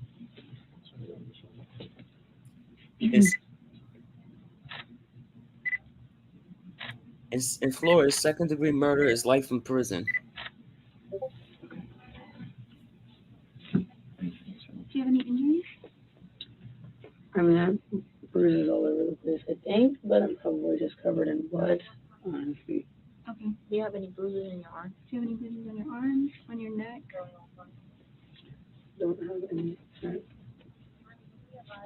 I mean, you already got that. Usually there's just bruises like on my arms or my legs. Let me get the one. Yeah, on your arm, right here.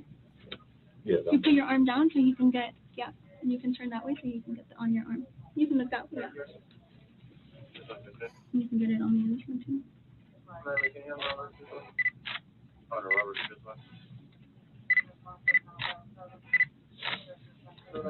And the front part of it? Face me.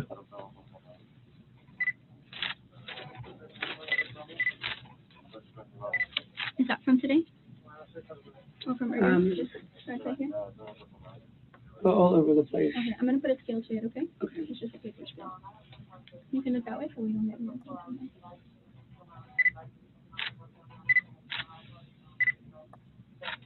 Yeah. Move your arms just forward.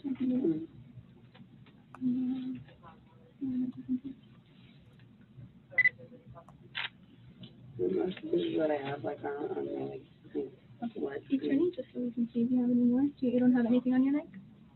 I don't think so. Okay. I don't think so. Okay. And then, Where I need them, I don't have it. you don't have any on your face from past? No, nothing. Okay. No. I have. I'm usually like I have bruises most of the time, like all over like my legs and my butt and whatever. So I mean that would be where it is now.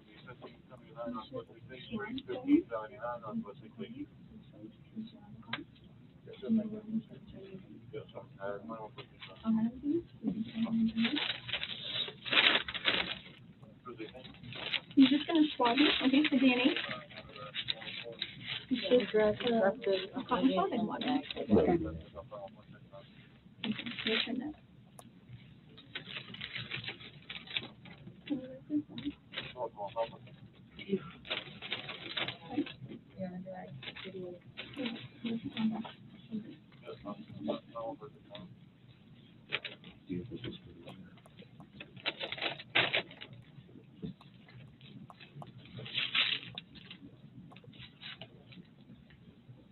We're going to give you something to change it a little bit. You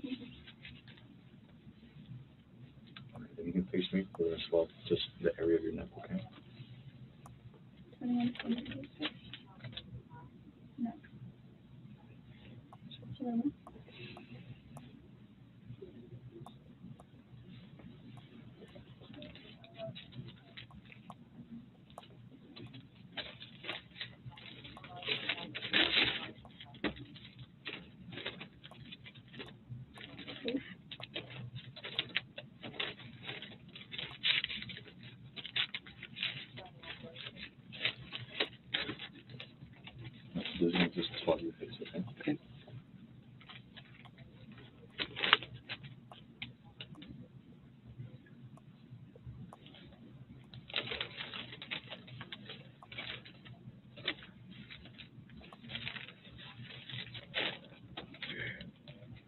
Wait. Anybody have the time? Or would you let me know? 9:47. Is it 9:46? Okay, this is for your left arm. No, right. Oh, my left. Right arm. I apologize. 21:48, right arm.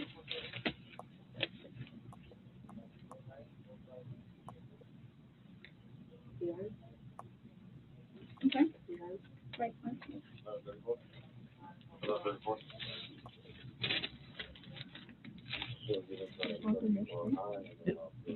Left arm.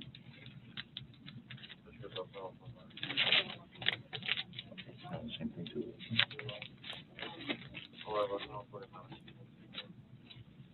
21:48, left arm.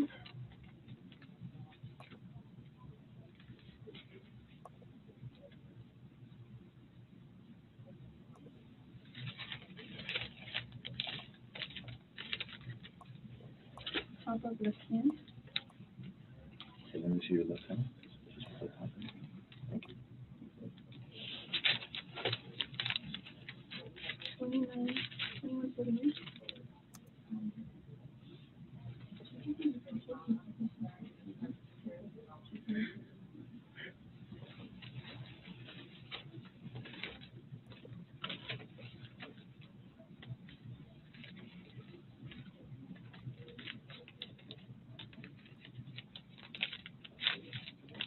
Top of left hand. Same thing to your right hand.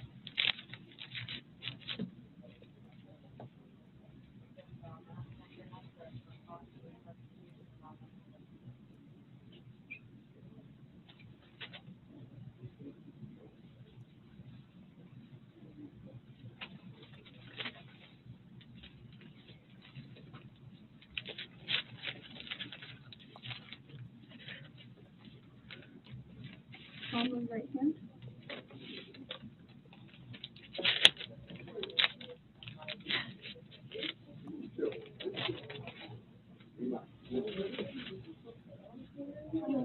Palm of right hand.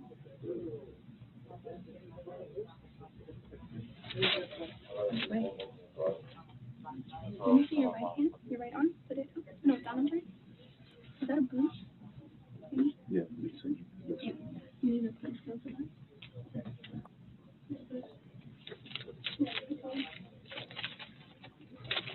Palm of left hand. Does anybody know when this case is due to go to trial?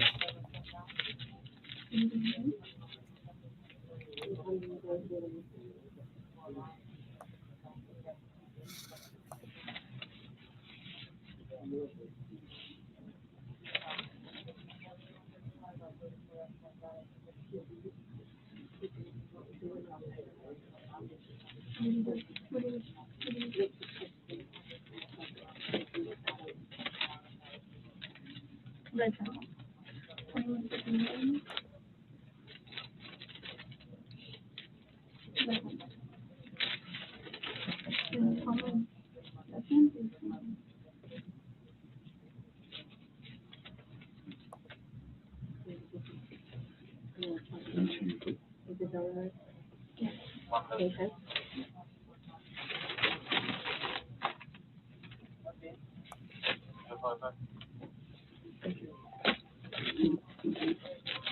So this is left foot for this one. Oh, all right. what is it? Left foot. Left foot.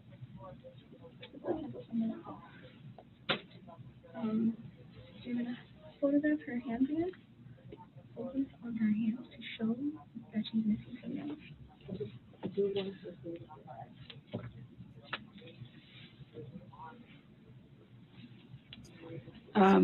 What I have to make a comment on that. I was in here for a very long time alone, and when someone went to the restroom with them, I quit picking them up. I was missing a lot already. I was thinking about 3, but they just come off so easily.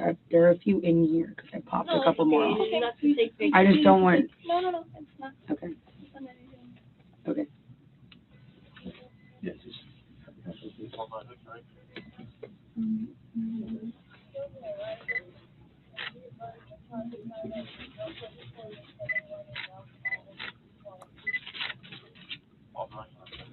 see if we can just.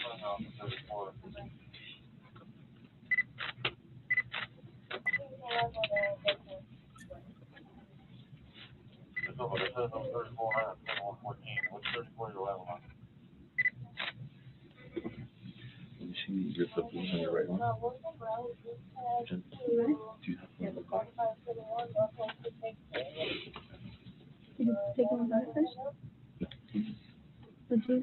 Yeah, she thought she was a walking out. She wasn't.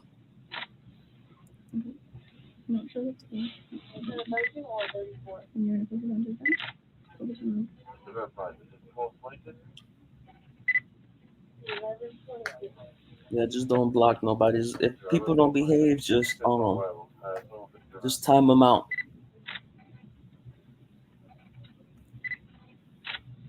Do you have any discounts? Just every time somebody says something, that's just time them out.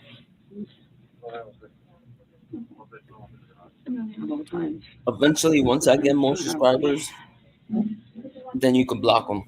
Once I have like over like 2,000-3,000. We're also gonna collect the clothing, I believe.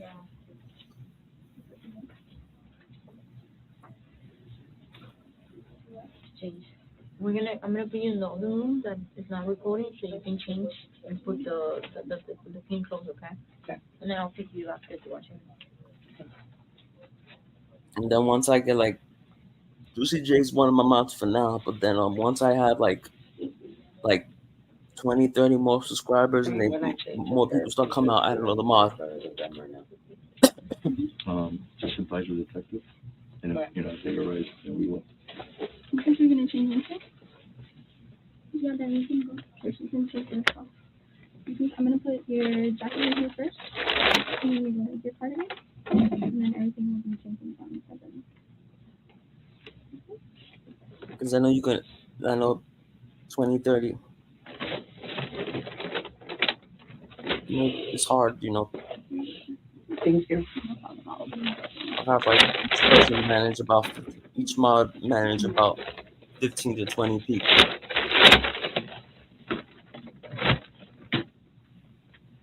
Well, I'm gonna stick it to the other one because this room is recording. So you need this. No, you just leave it there. We're gonna come back to this one. Okay.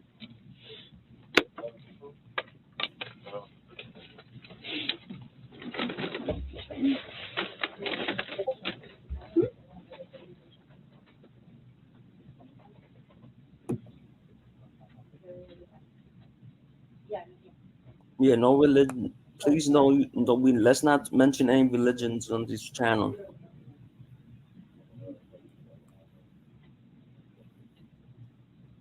Same rules as the same rules as no racism, no religion, and no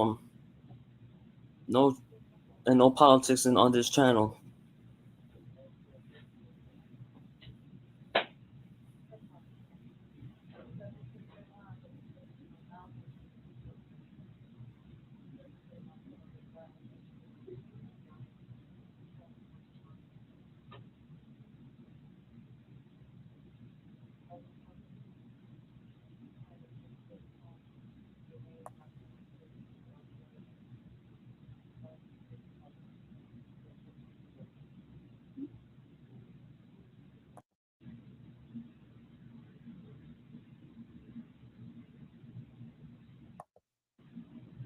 I wonder if this case already went to trial, because I'm looking for it and it doesn't say if it did. Right. If it didn't. It's just talking about in general. No matter what his condition is, it's out of our control. Right? We have no control. What's done is done. We can't undo it. We need to move forward. And my concern is you. Okay? I will be talking, obviously, to your family. Like I said, I still feel, confident that you're going home. Tonight. I don't know about tonight, but just because the investigation is ongoing, they can hold you technically for a while. And I know your parents while they're conducting the investigation, they can hold you, okay?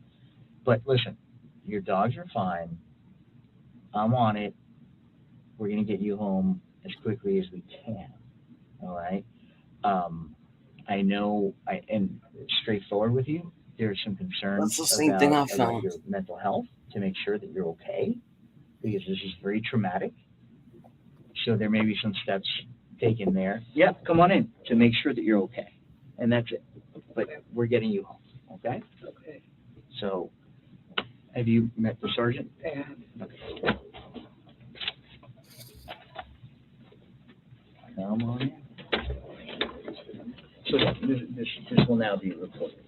Okay. But if at any moment I feel that they should stop recording, I will tell them that, because obviously I'm here to protect you. Okay. Yeah. That's fine. Okay.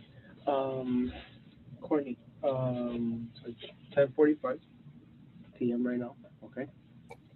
Let's start off with. So I have a picture. Let me Courtney know if Clemens. this is Christian or not. Okay. Mm-hmm. Yeah, that's Christian. Okay. Right here. Courtney CLENNEY.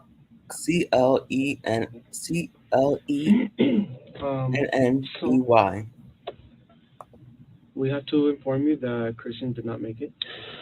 Okay. Unfortunately, the doctors did what they could. And Christian is dead. Yes. Oh my God.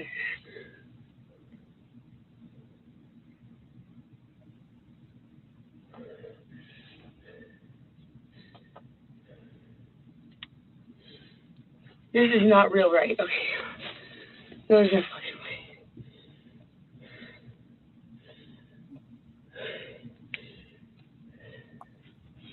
Christian died? Can I please have a hug? Am I allowed to do that in here? Yeah. Relax. No. Calm down. Calm down. Take deep breaths.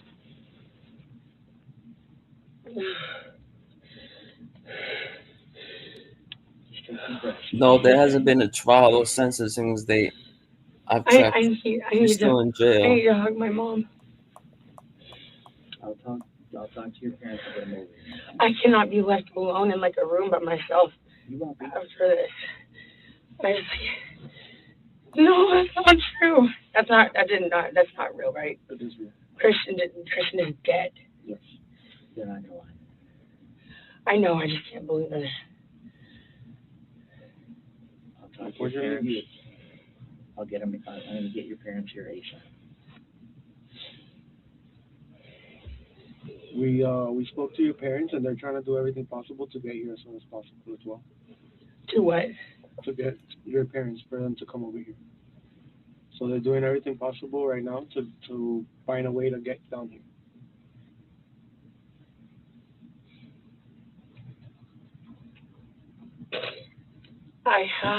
I cannot imagine being in that situation.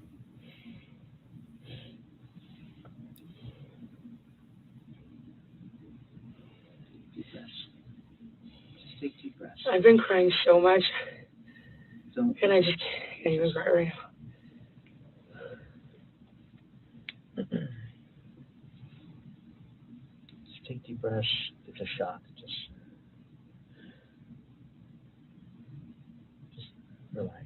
Try to relax. And Okay. I think the trial, they said December 19th, but they didn't say the year. So it might be December 19th of 2024. The trial is.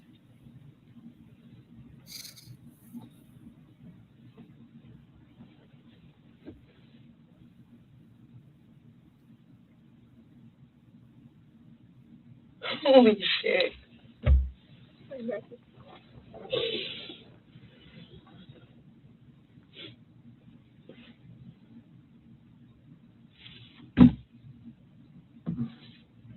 If anybody finds any information on this, when the trial is, I could follow it up because I really want to follow this case. let me know. My email address again is It's gonna be fine.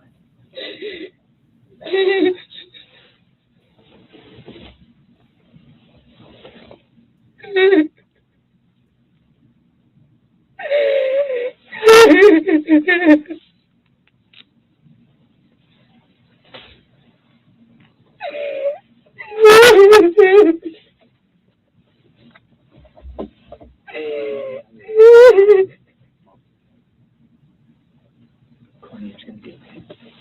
December. No, it's not. Oh my god.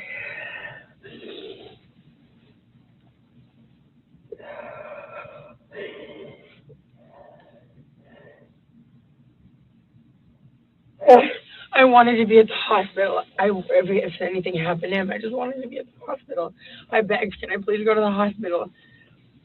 I mean, obviously they put me in custody at my house, but like I begged, can I please go to the hospital? Oh my god, our friends. Oh my god.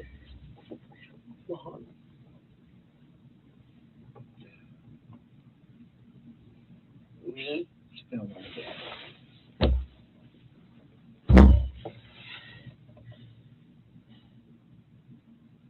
I'm gonna wake up tomorrow and it's gonna be the same thing. And, yeah.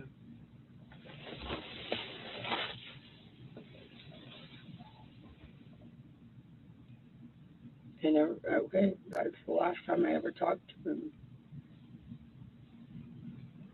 It's the last time anybody ever talks to him. Ever.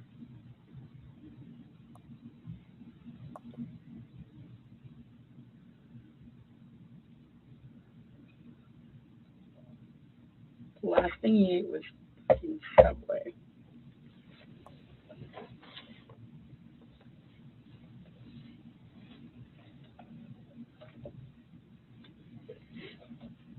Courtney, we can't undo what's already happened, so just this is gonna be a process. What I was saying to that other room, I said, God forbid, when like from far away, if what if it had accidentally hit a little bit lower and he died? That's what I said. You remember? I said, God forbid. Then a few minutes later. So we can't change what's occurred and get them full. So just step by step. So you'll get through this, all right? And I will. I think the detective spoke to your mom. She's trying to get a flight to get you some support because we just met an hour ago. We're gonna get you some support, okay?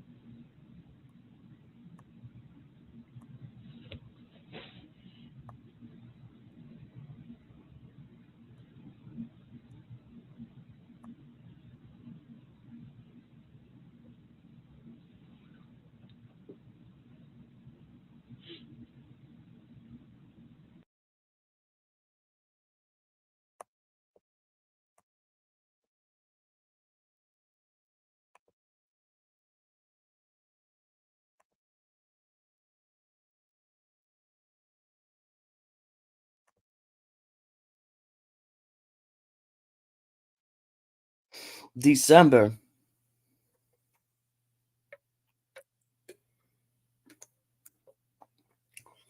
Everything's inside right It now. should be on Court TV. If you can go to courttv.com and Google her It's name. called Feral Scan, which is like a video of it. So once that's done and we're done photographing, we're able to take anything out. Yeah, no, I'm just worried about. What time are you supposed to take your meds? Nighttime. Nighttime? Anytime at nighttime? Bed? So you've been taking it before bed? Mm-hmm. You know the name of it, just in case. It starts with an S. She just started on it. It's Take a deep breath. I cannot be in here. I need to be with my family. We're gonna get. I'll Do you know where you keep your medications at? On top of my screen. It's You like see? a orange bottle with Of the bathroom? a blue cap, yeah. Shaking the kitchen or bath? In the bathroom. We'll get this for you as soon as possible. You should get done. Eventually, we'll have a photograph of that particular area first. And get it as soon as possible. I swear I was holding him for so effing long. And the security lady was standing right there. And I was like, why are they taking so effing long? And I was just sitting there, just bleeding and bleeding and bleeding and bleeding and bleeding and bleeding and bleeding.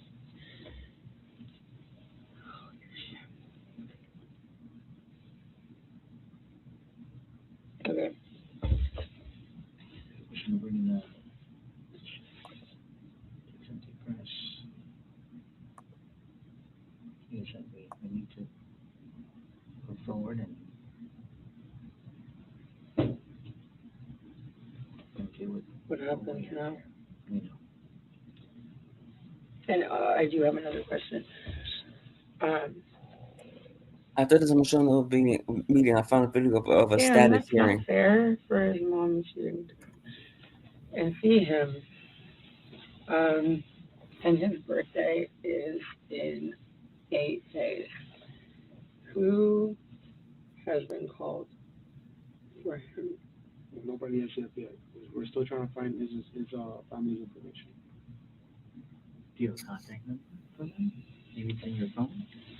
It might be Or his phone? The status hearing was on definitely. I do know December his password. 12th, 2023. It might be easier for us to get in there. Password is 0412.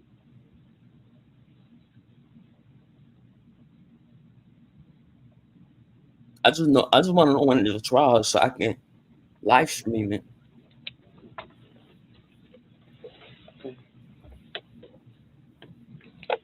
Well, we'll give you guys a minute. Okay. Yeah.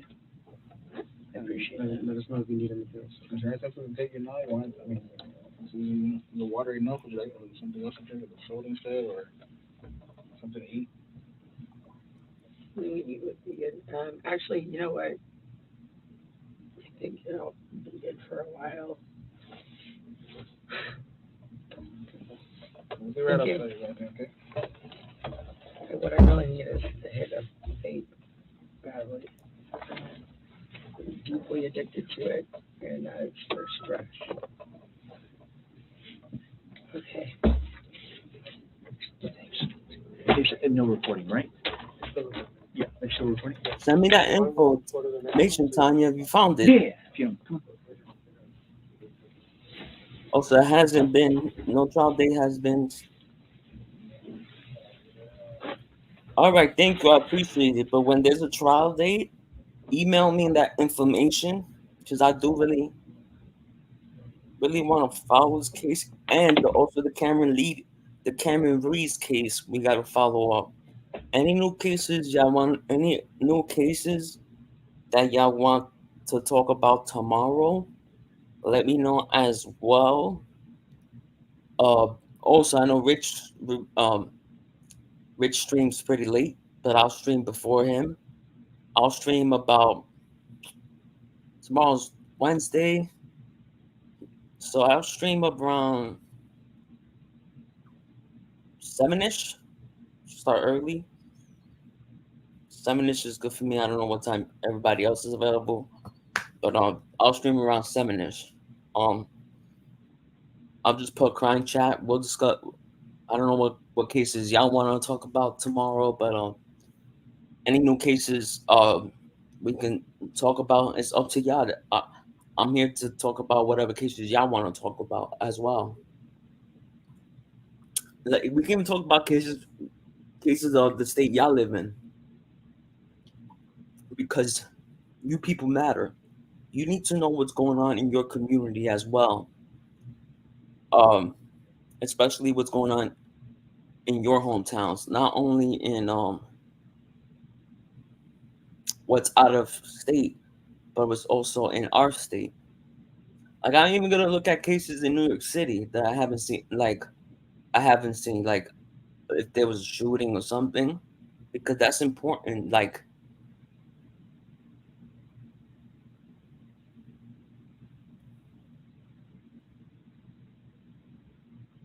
oh, so there's a Michael. Oh, it starts tomorrow. All right, so email me. When Drew Matters, what time does it start?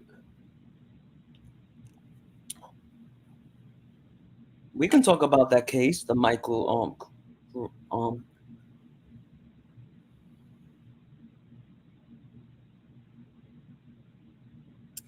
Oh, why not? I could watch on Thursday. Why not? What time the case starts? What time?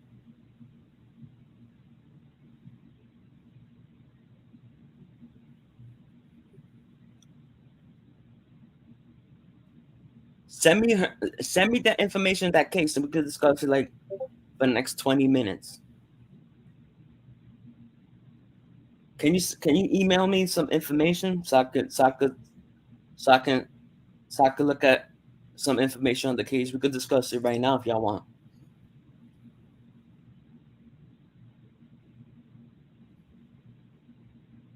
So I can know what the case about. Yeah, Jess Metz, can you put the email down? Thank you.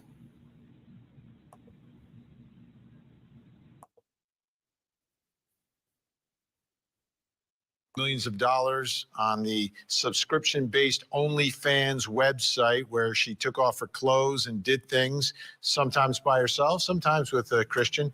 But that relationship the two had as boyfriend and girlfriend was volatile, fueled by money, drugs, jealousy, and a lot of violence. But it seems from what I've seen so far from the evidence, the violence always is against Christian Obumseli. He's the victim of the violence. Christian Obumseli was making some recordings of some of these interactions. Here's one of them. Take a listen.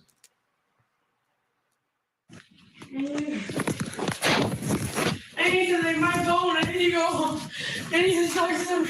I need my phone. Cece, Don't touch me! What is going on? Like, what are you gonna get this mad at me when I'm apologizing to you? No, Christian. Like, you're thinking I'm doing it on Drop your attitude. Drop your high pitch. Okay, I'm not doing it on purpose. You touched Sahara. You know well, the right thing to do was to tell me. Yes, and I am so sorry. So shut up and let me slap you. You're not gonna slap me. Give me my phone. You have your phone. I don't have it anymore. Find it and charge it. What? Find it and charge it. I'm sorry, Courtney. I don't care. Find it and charge it. Okay, just stop. Don't talk to me. I'll be back. I'm in the bathroom just watching the video. Because I'm telling you, I'm sorry. Give me my phone. Find my phone and charge it.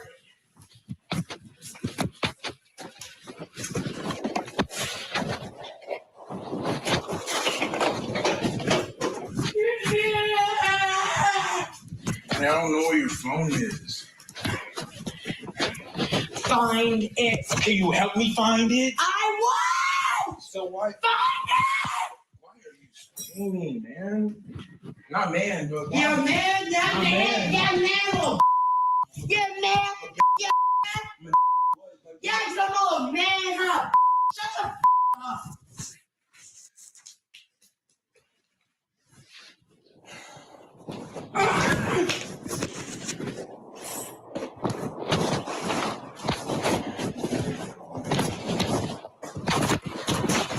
I need to find it because I have to go meet her again. So to go out? No! You said she invited you. Christian, just find my I don't have your phone. Can you just find my fucking phone. Cece, can you just please Shut up! Please. Shut up! You went to go talk to her without talking. I didn't go to go. Yes, you did. You always on your. I was He on. literally told me about it. Now he's like, What are you "You're talking? son." I didn't go to talk to You are Ara. not gonna- I was going on a bike ride. Like, what the? Get off of me! Going to talk to Ara? Is this gonna make you act like this? You talk to her without telling me? Courtney, I was on a bike ride and she passed me and I said, hi, you and Courtney are having a live chat. My bad, I forgot to tell you that. That doesn't make you to act and call me a You're a Yes, thank you. Coming from Courtney, thank you. I want you to get away from me! Unbelievable. Status hearing coming up on Friday in this case. We should have a trial in 2024. I think it's time for this trial to go. She stabbed him and killed him. She's claiming some form of self-defense. This is like Johnny Depp, Amber Heard, but someone died. Let's bring back in our think tank, Judge Gail Byers, Rick King, Michael Sterling. Michael, there are other recordings like this. She had stabbed him previously. But her attorney's been on with us and says, no, we're getting it all wrong, that there was some back and forth, but she was the victim of him as well and was the victim of him the day that she used the knife to take his life. Yeah, Vinny, look, I've been that attorney before, right? Where you've got to say, don't believe your lying ears and eyes, believe me. So I understand what her attorney's doing, right? He's doing his job. But it's hard for us not to believe what we're seeing and hearing. And it's going to be hard for a jury not to believe what they're seeing and hearing. And to your point, Vinny, I've actually done a long interview with a documentarian who's doing a full report on this case. And we've talked about the multiple acts of violence that are reported, recorded, that are at hospitals, where she was violent against him, where I think he had stitches one time and she went for the exact place where he had stitches and attacked him, where he was in a hospital before because she stabbed him viciously, and where she told him he deserved it. Look, attorneys have to be attorneys, right? We have to do our job, and I've been that guy, so I understand what it's like to have to come on and do your job and say, don't believe your lying eyes and ears. Believe what I'm telling you, because you've got to do your job. But it's just there's going to be a tough hurdles to overcome in this case with all of the evidence. Rick, down in Florida, do we expect the jury to hear a lot about this relationship and everything that happened prior to the stabbing? Yeah, I think most of this is going to come in. They're going to say that this is a pattern of conduct that he has done in the past, and then they're going to try to bring it in. Here's the thing that I really that I appreciate about what her lawyers are doing. They're aggressively bringing out her story, saying that she was the abused person. And I think that their aggressive nature, and I hope for her benefit, if in fact that's the actual truth, I hope that they have some evidence to show that.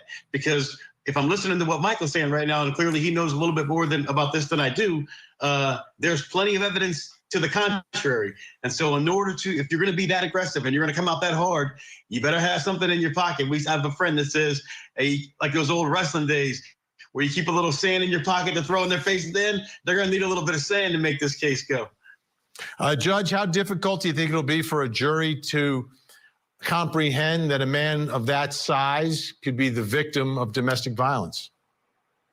Well, I don't think it'll be that difficult at all, because again, they're going to believe their eyes. They're going to believe their ears. And of course, you're going to have defense attorneys who seek to paint a different picture. But if there were no video evidence and if there were no audio evidence, I think it would be, to your point, very, very difficult to size these two individuals up and to suggest that this petite woman could overpower or threaten or bully or physically harm a man of that size or that stature without him being able to respond aggressively. Also remember, this jury is going to be pulled from the community where this case happened, and those jurors matter.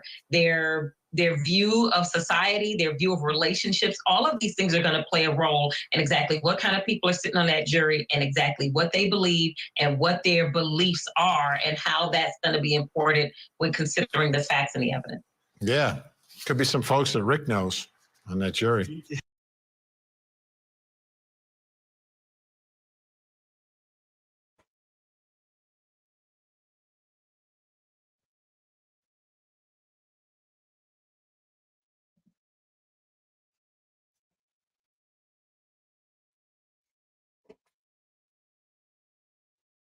That was crazy.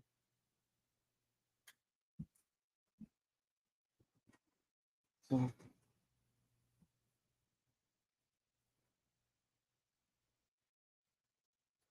people think that she had BPD. Wow. So you saying what case is going on? So you said there's a case going on Thursday. Monroe Matters. Can you tell me the person's name again?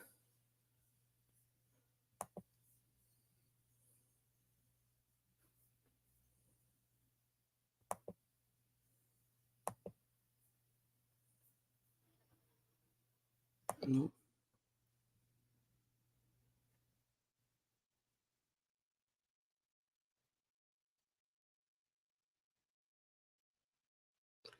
Oh, look, there's another trial. People are so dumb. Let's listen to this case. Whose name is Robert Tellis. And there's Robert Tellis in court, charged with the murder. Brutal killing here. But he's been charged with the murder. And tonight we have a report from Jae Wong Jung, Scripps, Las Vegas, talking about him being expected back in court Thursday for a motion hearing where he's going to try to get the judge disqualified. And he claims that the judge is biased and will not be able to make a fair judgment in this case. But if you recall, this is the same judge who back in October did, in fact, grant Tellis a delay to the trial. Scripps Las Vegas has a recap of that hearing for us tonight. Former Clark County Public Administrator Robert Tellis was granted a delay in his murder trial. He said he's missing evidence, and the judge agreed. I'm going to grant your motion to continue. Clark County District Court Judge Michelle Levitt allowing Robert Tellis more time to prepare for his trial. Tellis is the suspect representing himself in the murder case of Las Vegas Review-Journal reporter Jeff Gehrman. Back in September, Tellis filed a motion seeking to delay his trial. He told the court he did not have all the evidence needed to be ready for trial. Tellis claimed he needs information from Gehrman's personal devices, but that information has not been released. Judge Levitt had approved a plan for Gehrman's devices to be searched by Metro investigators, but Gehrman's employer, the Las Vegas Review-Journal, fought any release, appealing to the Nevada Supreme Court, citing Nevada's SHIELD law. The High Court rejected the judge's plan, ruling that law protects journalists from disclosing sources. We're not talking about evidence that's of Mr. Gehrman's devices. We're talking about evidence that Your Honor had already ordered. Tellis claimed there is other evidence that would prove his innocence and police misconduct. Tellis also told the judge he retained co-counsel Gary Modafferi for a police misconduct hearing.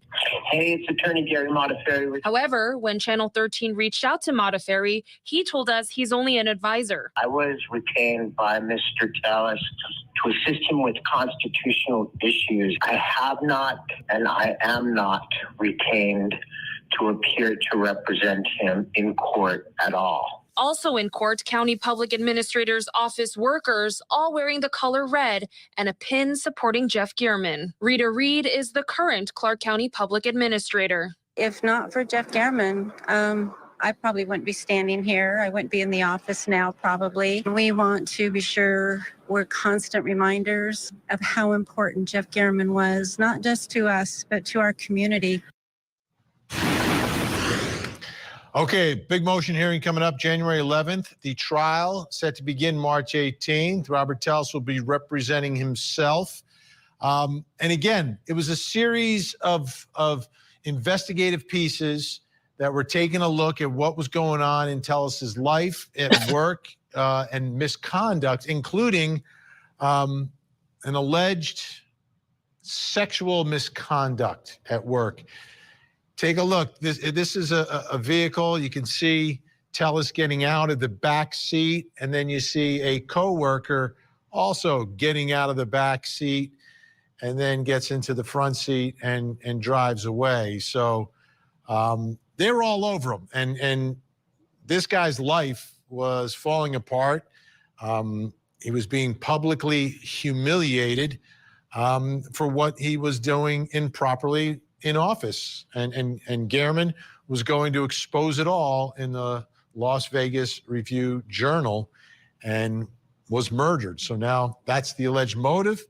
You've got someone who was emotionally, seemingly unstable at the time, now representing himself. Let's bring back in the think tank Ann Bremner, Rick King, Dave Arenberg.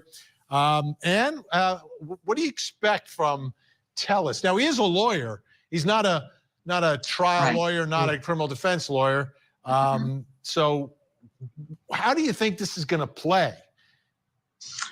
Oh, I don't think it's going to play very well at all. I mean, he seems like a master manipulator, entitled, somebody that, I mean, to kill a journalist that's writing about you, that's really extreme. I mean, the ego there is unbelievable. And then these arguments with the judge and everything else, and making these requests for discovery, which, by the way, I think was a good request that he would make with respect to notes, et cetera, of the journalist. But I just don't see him selling with a jury or a judge and trying to get the judge off the case when she's already made a discretionary ruling. That's not going to go very far either. So, and finally, he's had a lot of bad press, obviously. Yeah. Well, that was the genesis of all of this. We only have about 20 seconds left here. Dave, your thoughts about someone who was a public official, You know, I run for office 6 times, and I know what it's like to have investigative journalists out there, and I've never seen this kind of response to one, though. This is beyond the pale, but all you need to know about this guy, Vinny, is that he's representing himself in the biggest moment of his life. He's his own lawyer. What an idiot. Yeah. Rick, I'll give you the exclamation point here. You have about 10 seconds. Yeah, to Dave's point, I think that's the first thing we learned in law school, that whoever represents himself has an idiot for a client. So I think that is that's where this is going. All right, it's all happening in March. Some March madness here on your front row seat to justice. We'll probably watch that trial too. Why kill a journalist for nothing? All right, so I found that case that somebody was telling me about.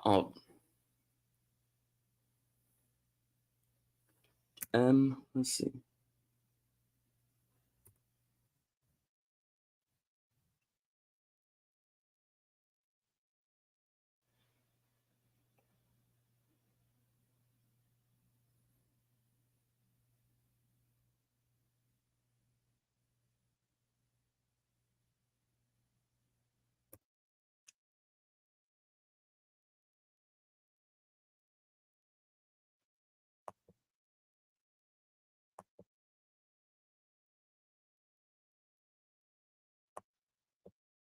What the hell?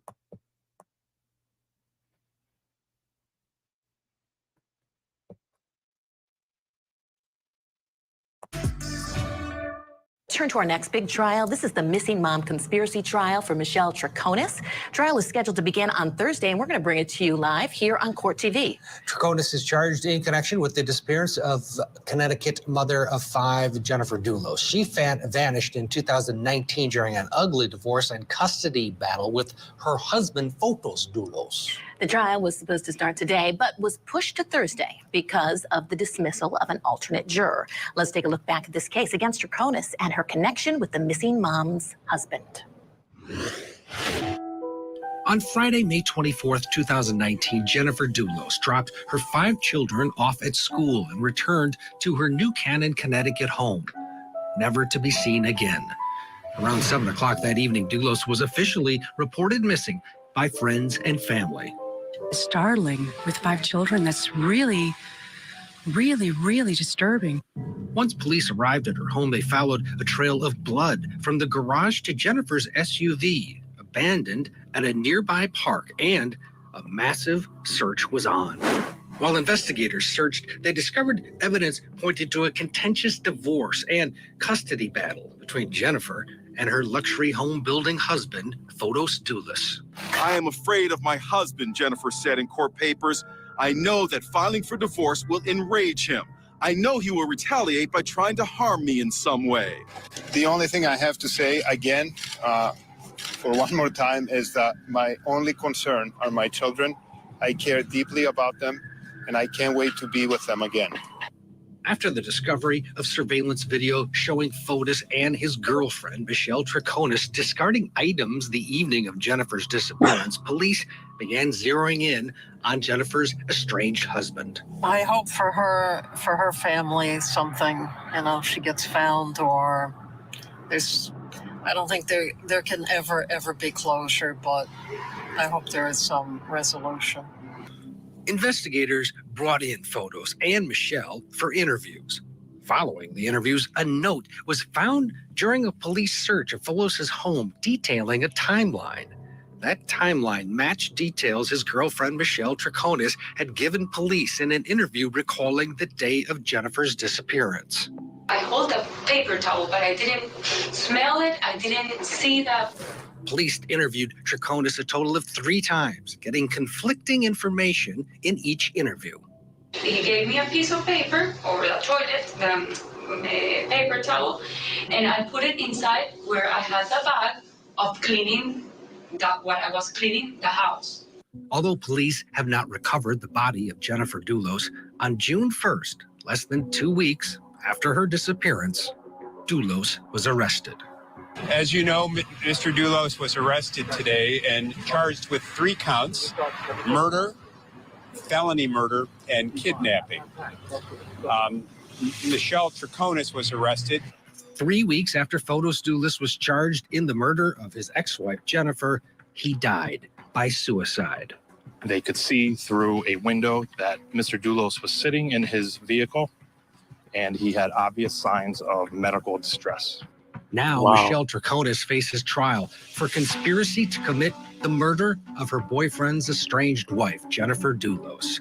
She's pled not guilty of the charges and claims she was unaware of what Fotis was doing the day Jennifer disappeared. Now, the victim's family hopes that this trial could shed new light on locating Jennifer's body.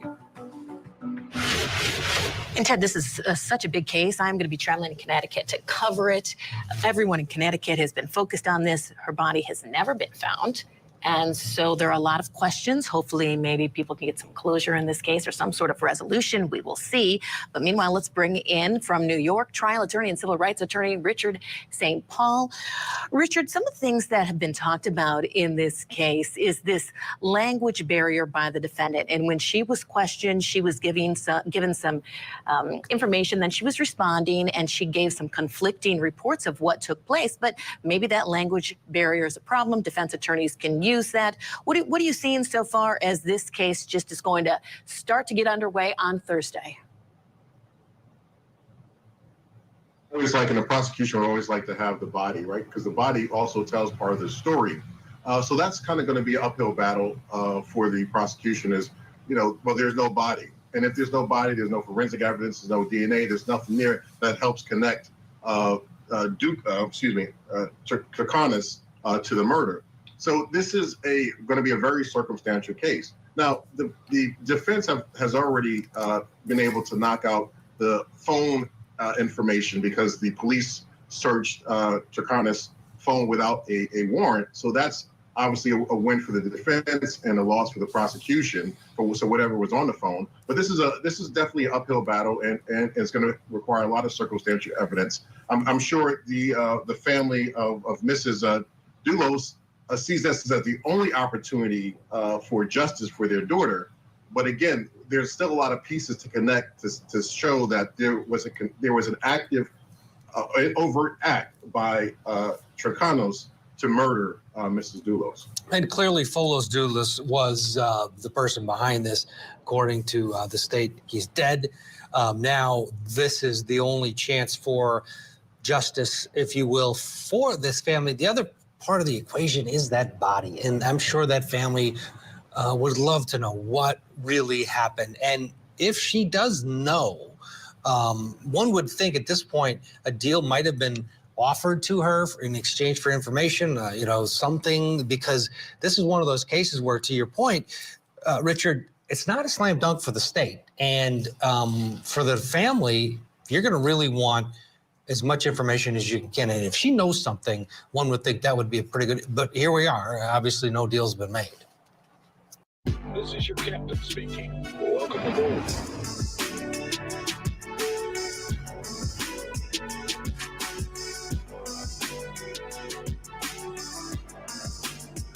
don't know why they get commercial, but that's funny.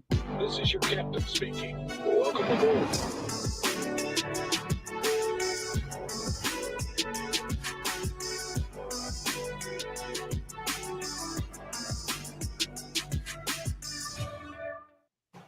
Right. So no deal's been made here, and whether or not there has been an offer on the table, we don't. That's to be determined. But again, if you are truly innocent, then you're likely not going to want to make a deal, because any deal here will require her to spend time in jail for a lengthy period of time. And so if you working with your defense team believe that you have a strong case that you can present, and you're innocent, you're going to take that shot out there. And again, as I said before, this is a lot of circumstantial evidence. And also just the police interview, the language barrier, that's something that is going to be mitigating factors to the jury, saying, hey, she didn't really understand what was saying. She wasn't really sure. She didn't know her rights. And certainly she was nervous. All that's going to play as part of the defense as to why they were conflicting the stories. The defense is always going to want to explain away things that the prosecution says that the prosecution wants to hang their hat on. Do you think we could see her take the stand in this case, and she could easily pin it on her ex-boyfriend? We could obviously see that happening. Certainly. The times that the defendant, I should say, takes the stand, and the defense wants the defendant to take the stand, is typically when there is a story that only the defendant can tell. And here, it is likely that only the defendant can tell the story. For example, I didn't know that he was dumping things into the trash bag, which could have been, we don't know what it was, could have been different evidence, could have been body parts, could have been DNA, things like that. But she had no idea what that was when he was dumping that stuff into the trash can. That's certainly something only she can say, that she didn't know anything about this, that she had no idea what he was doing, and that she wasn't involved. So I think that's certainly something that the jury's going to want to hear as her side of the story. And of course, there's a double-edged sword because the prosecution has the ability to then cross-examine.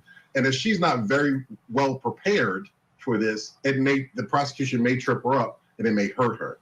Yeah, and that'll be last-minute decision, obviously, from the defense whether to throw her on the stand. Because let's face it, it's a difficult case, and if you are making inroads on cross-examination, it's not worth the risk to throw her up there if you think that you've been able to establish. There's not a ton of evidence. I mean, you know this case better than I do, Kelly, but this seems like one where there's an opening for the defendant. Well, and supposedly they did, if she was to take the stand, supposedly they did make multiple stops on that day when they were throwing away trash, or even if she just threw one thing away. There were multiple stops made. That's according to some reports. Of course, that information is going to come out at trial. The prosecutors are going to flesh that out. But if she did take the stand, you would ask her, okay, so why did you make multiple stops at these various you're not asking questions. trash What am I doing? cans across the city? I mean, that doesn't make sense. That's a little bit odd.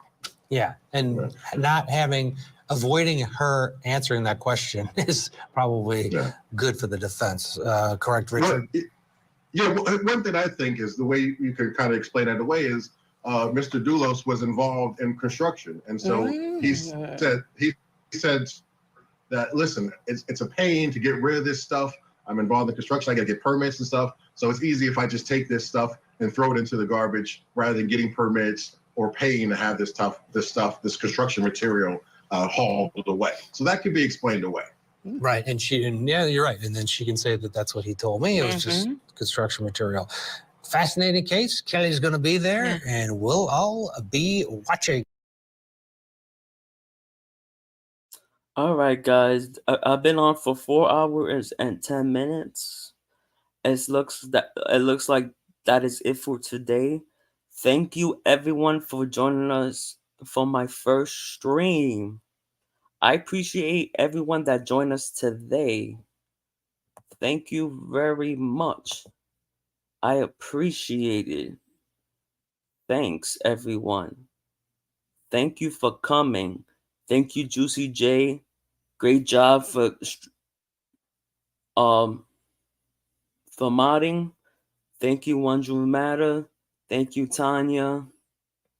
and thank everybody else for coming. Thank you for Chihuahuas. I'll be on here if tomorrow, or if not tomorrow, to live stream. I'll definitely be here tomorrow, but if not tomorrow, definitely to live stream the trial, because the trial the trial we just finished is the last case. That case is pretty interesting. But also send me new cases so we can have other cases to talk about tomorrow. I'm gonna do some research about other cases that's going on, so we can have something to talk about tomorrow. Thank you guys, and have a very nice day. Sleep well, and love you guys. Photography. Yes, bring a friend, and like and subscribe. And I'm gonna put the countdown to end the stream.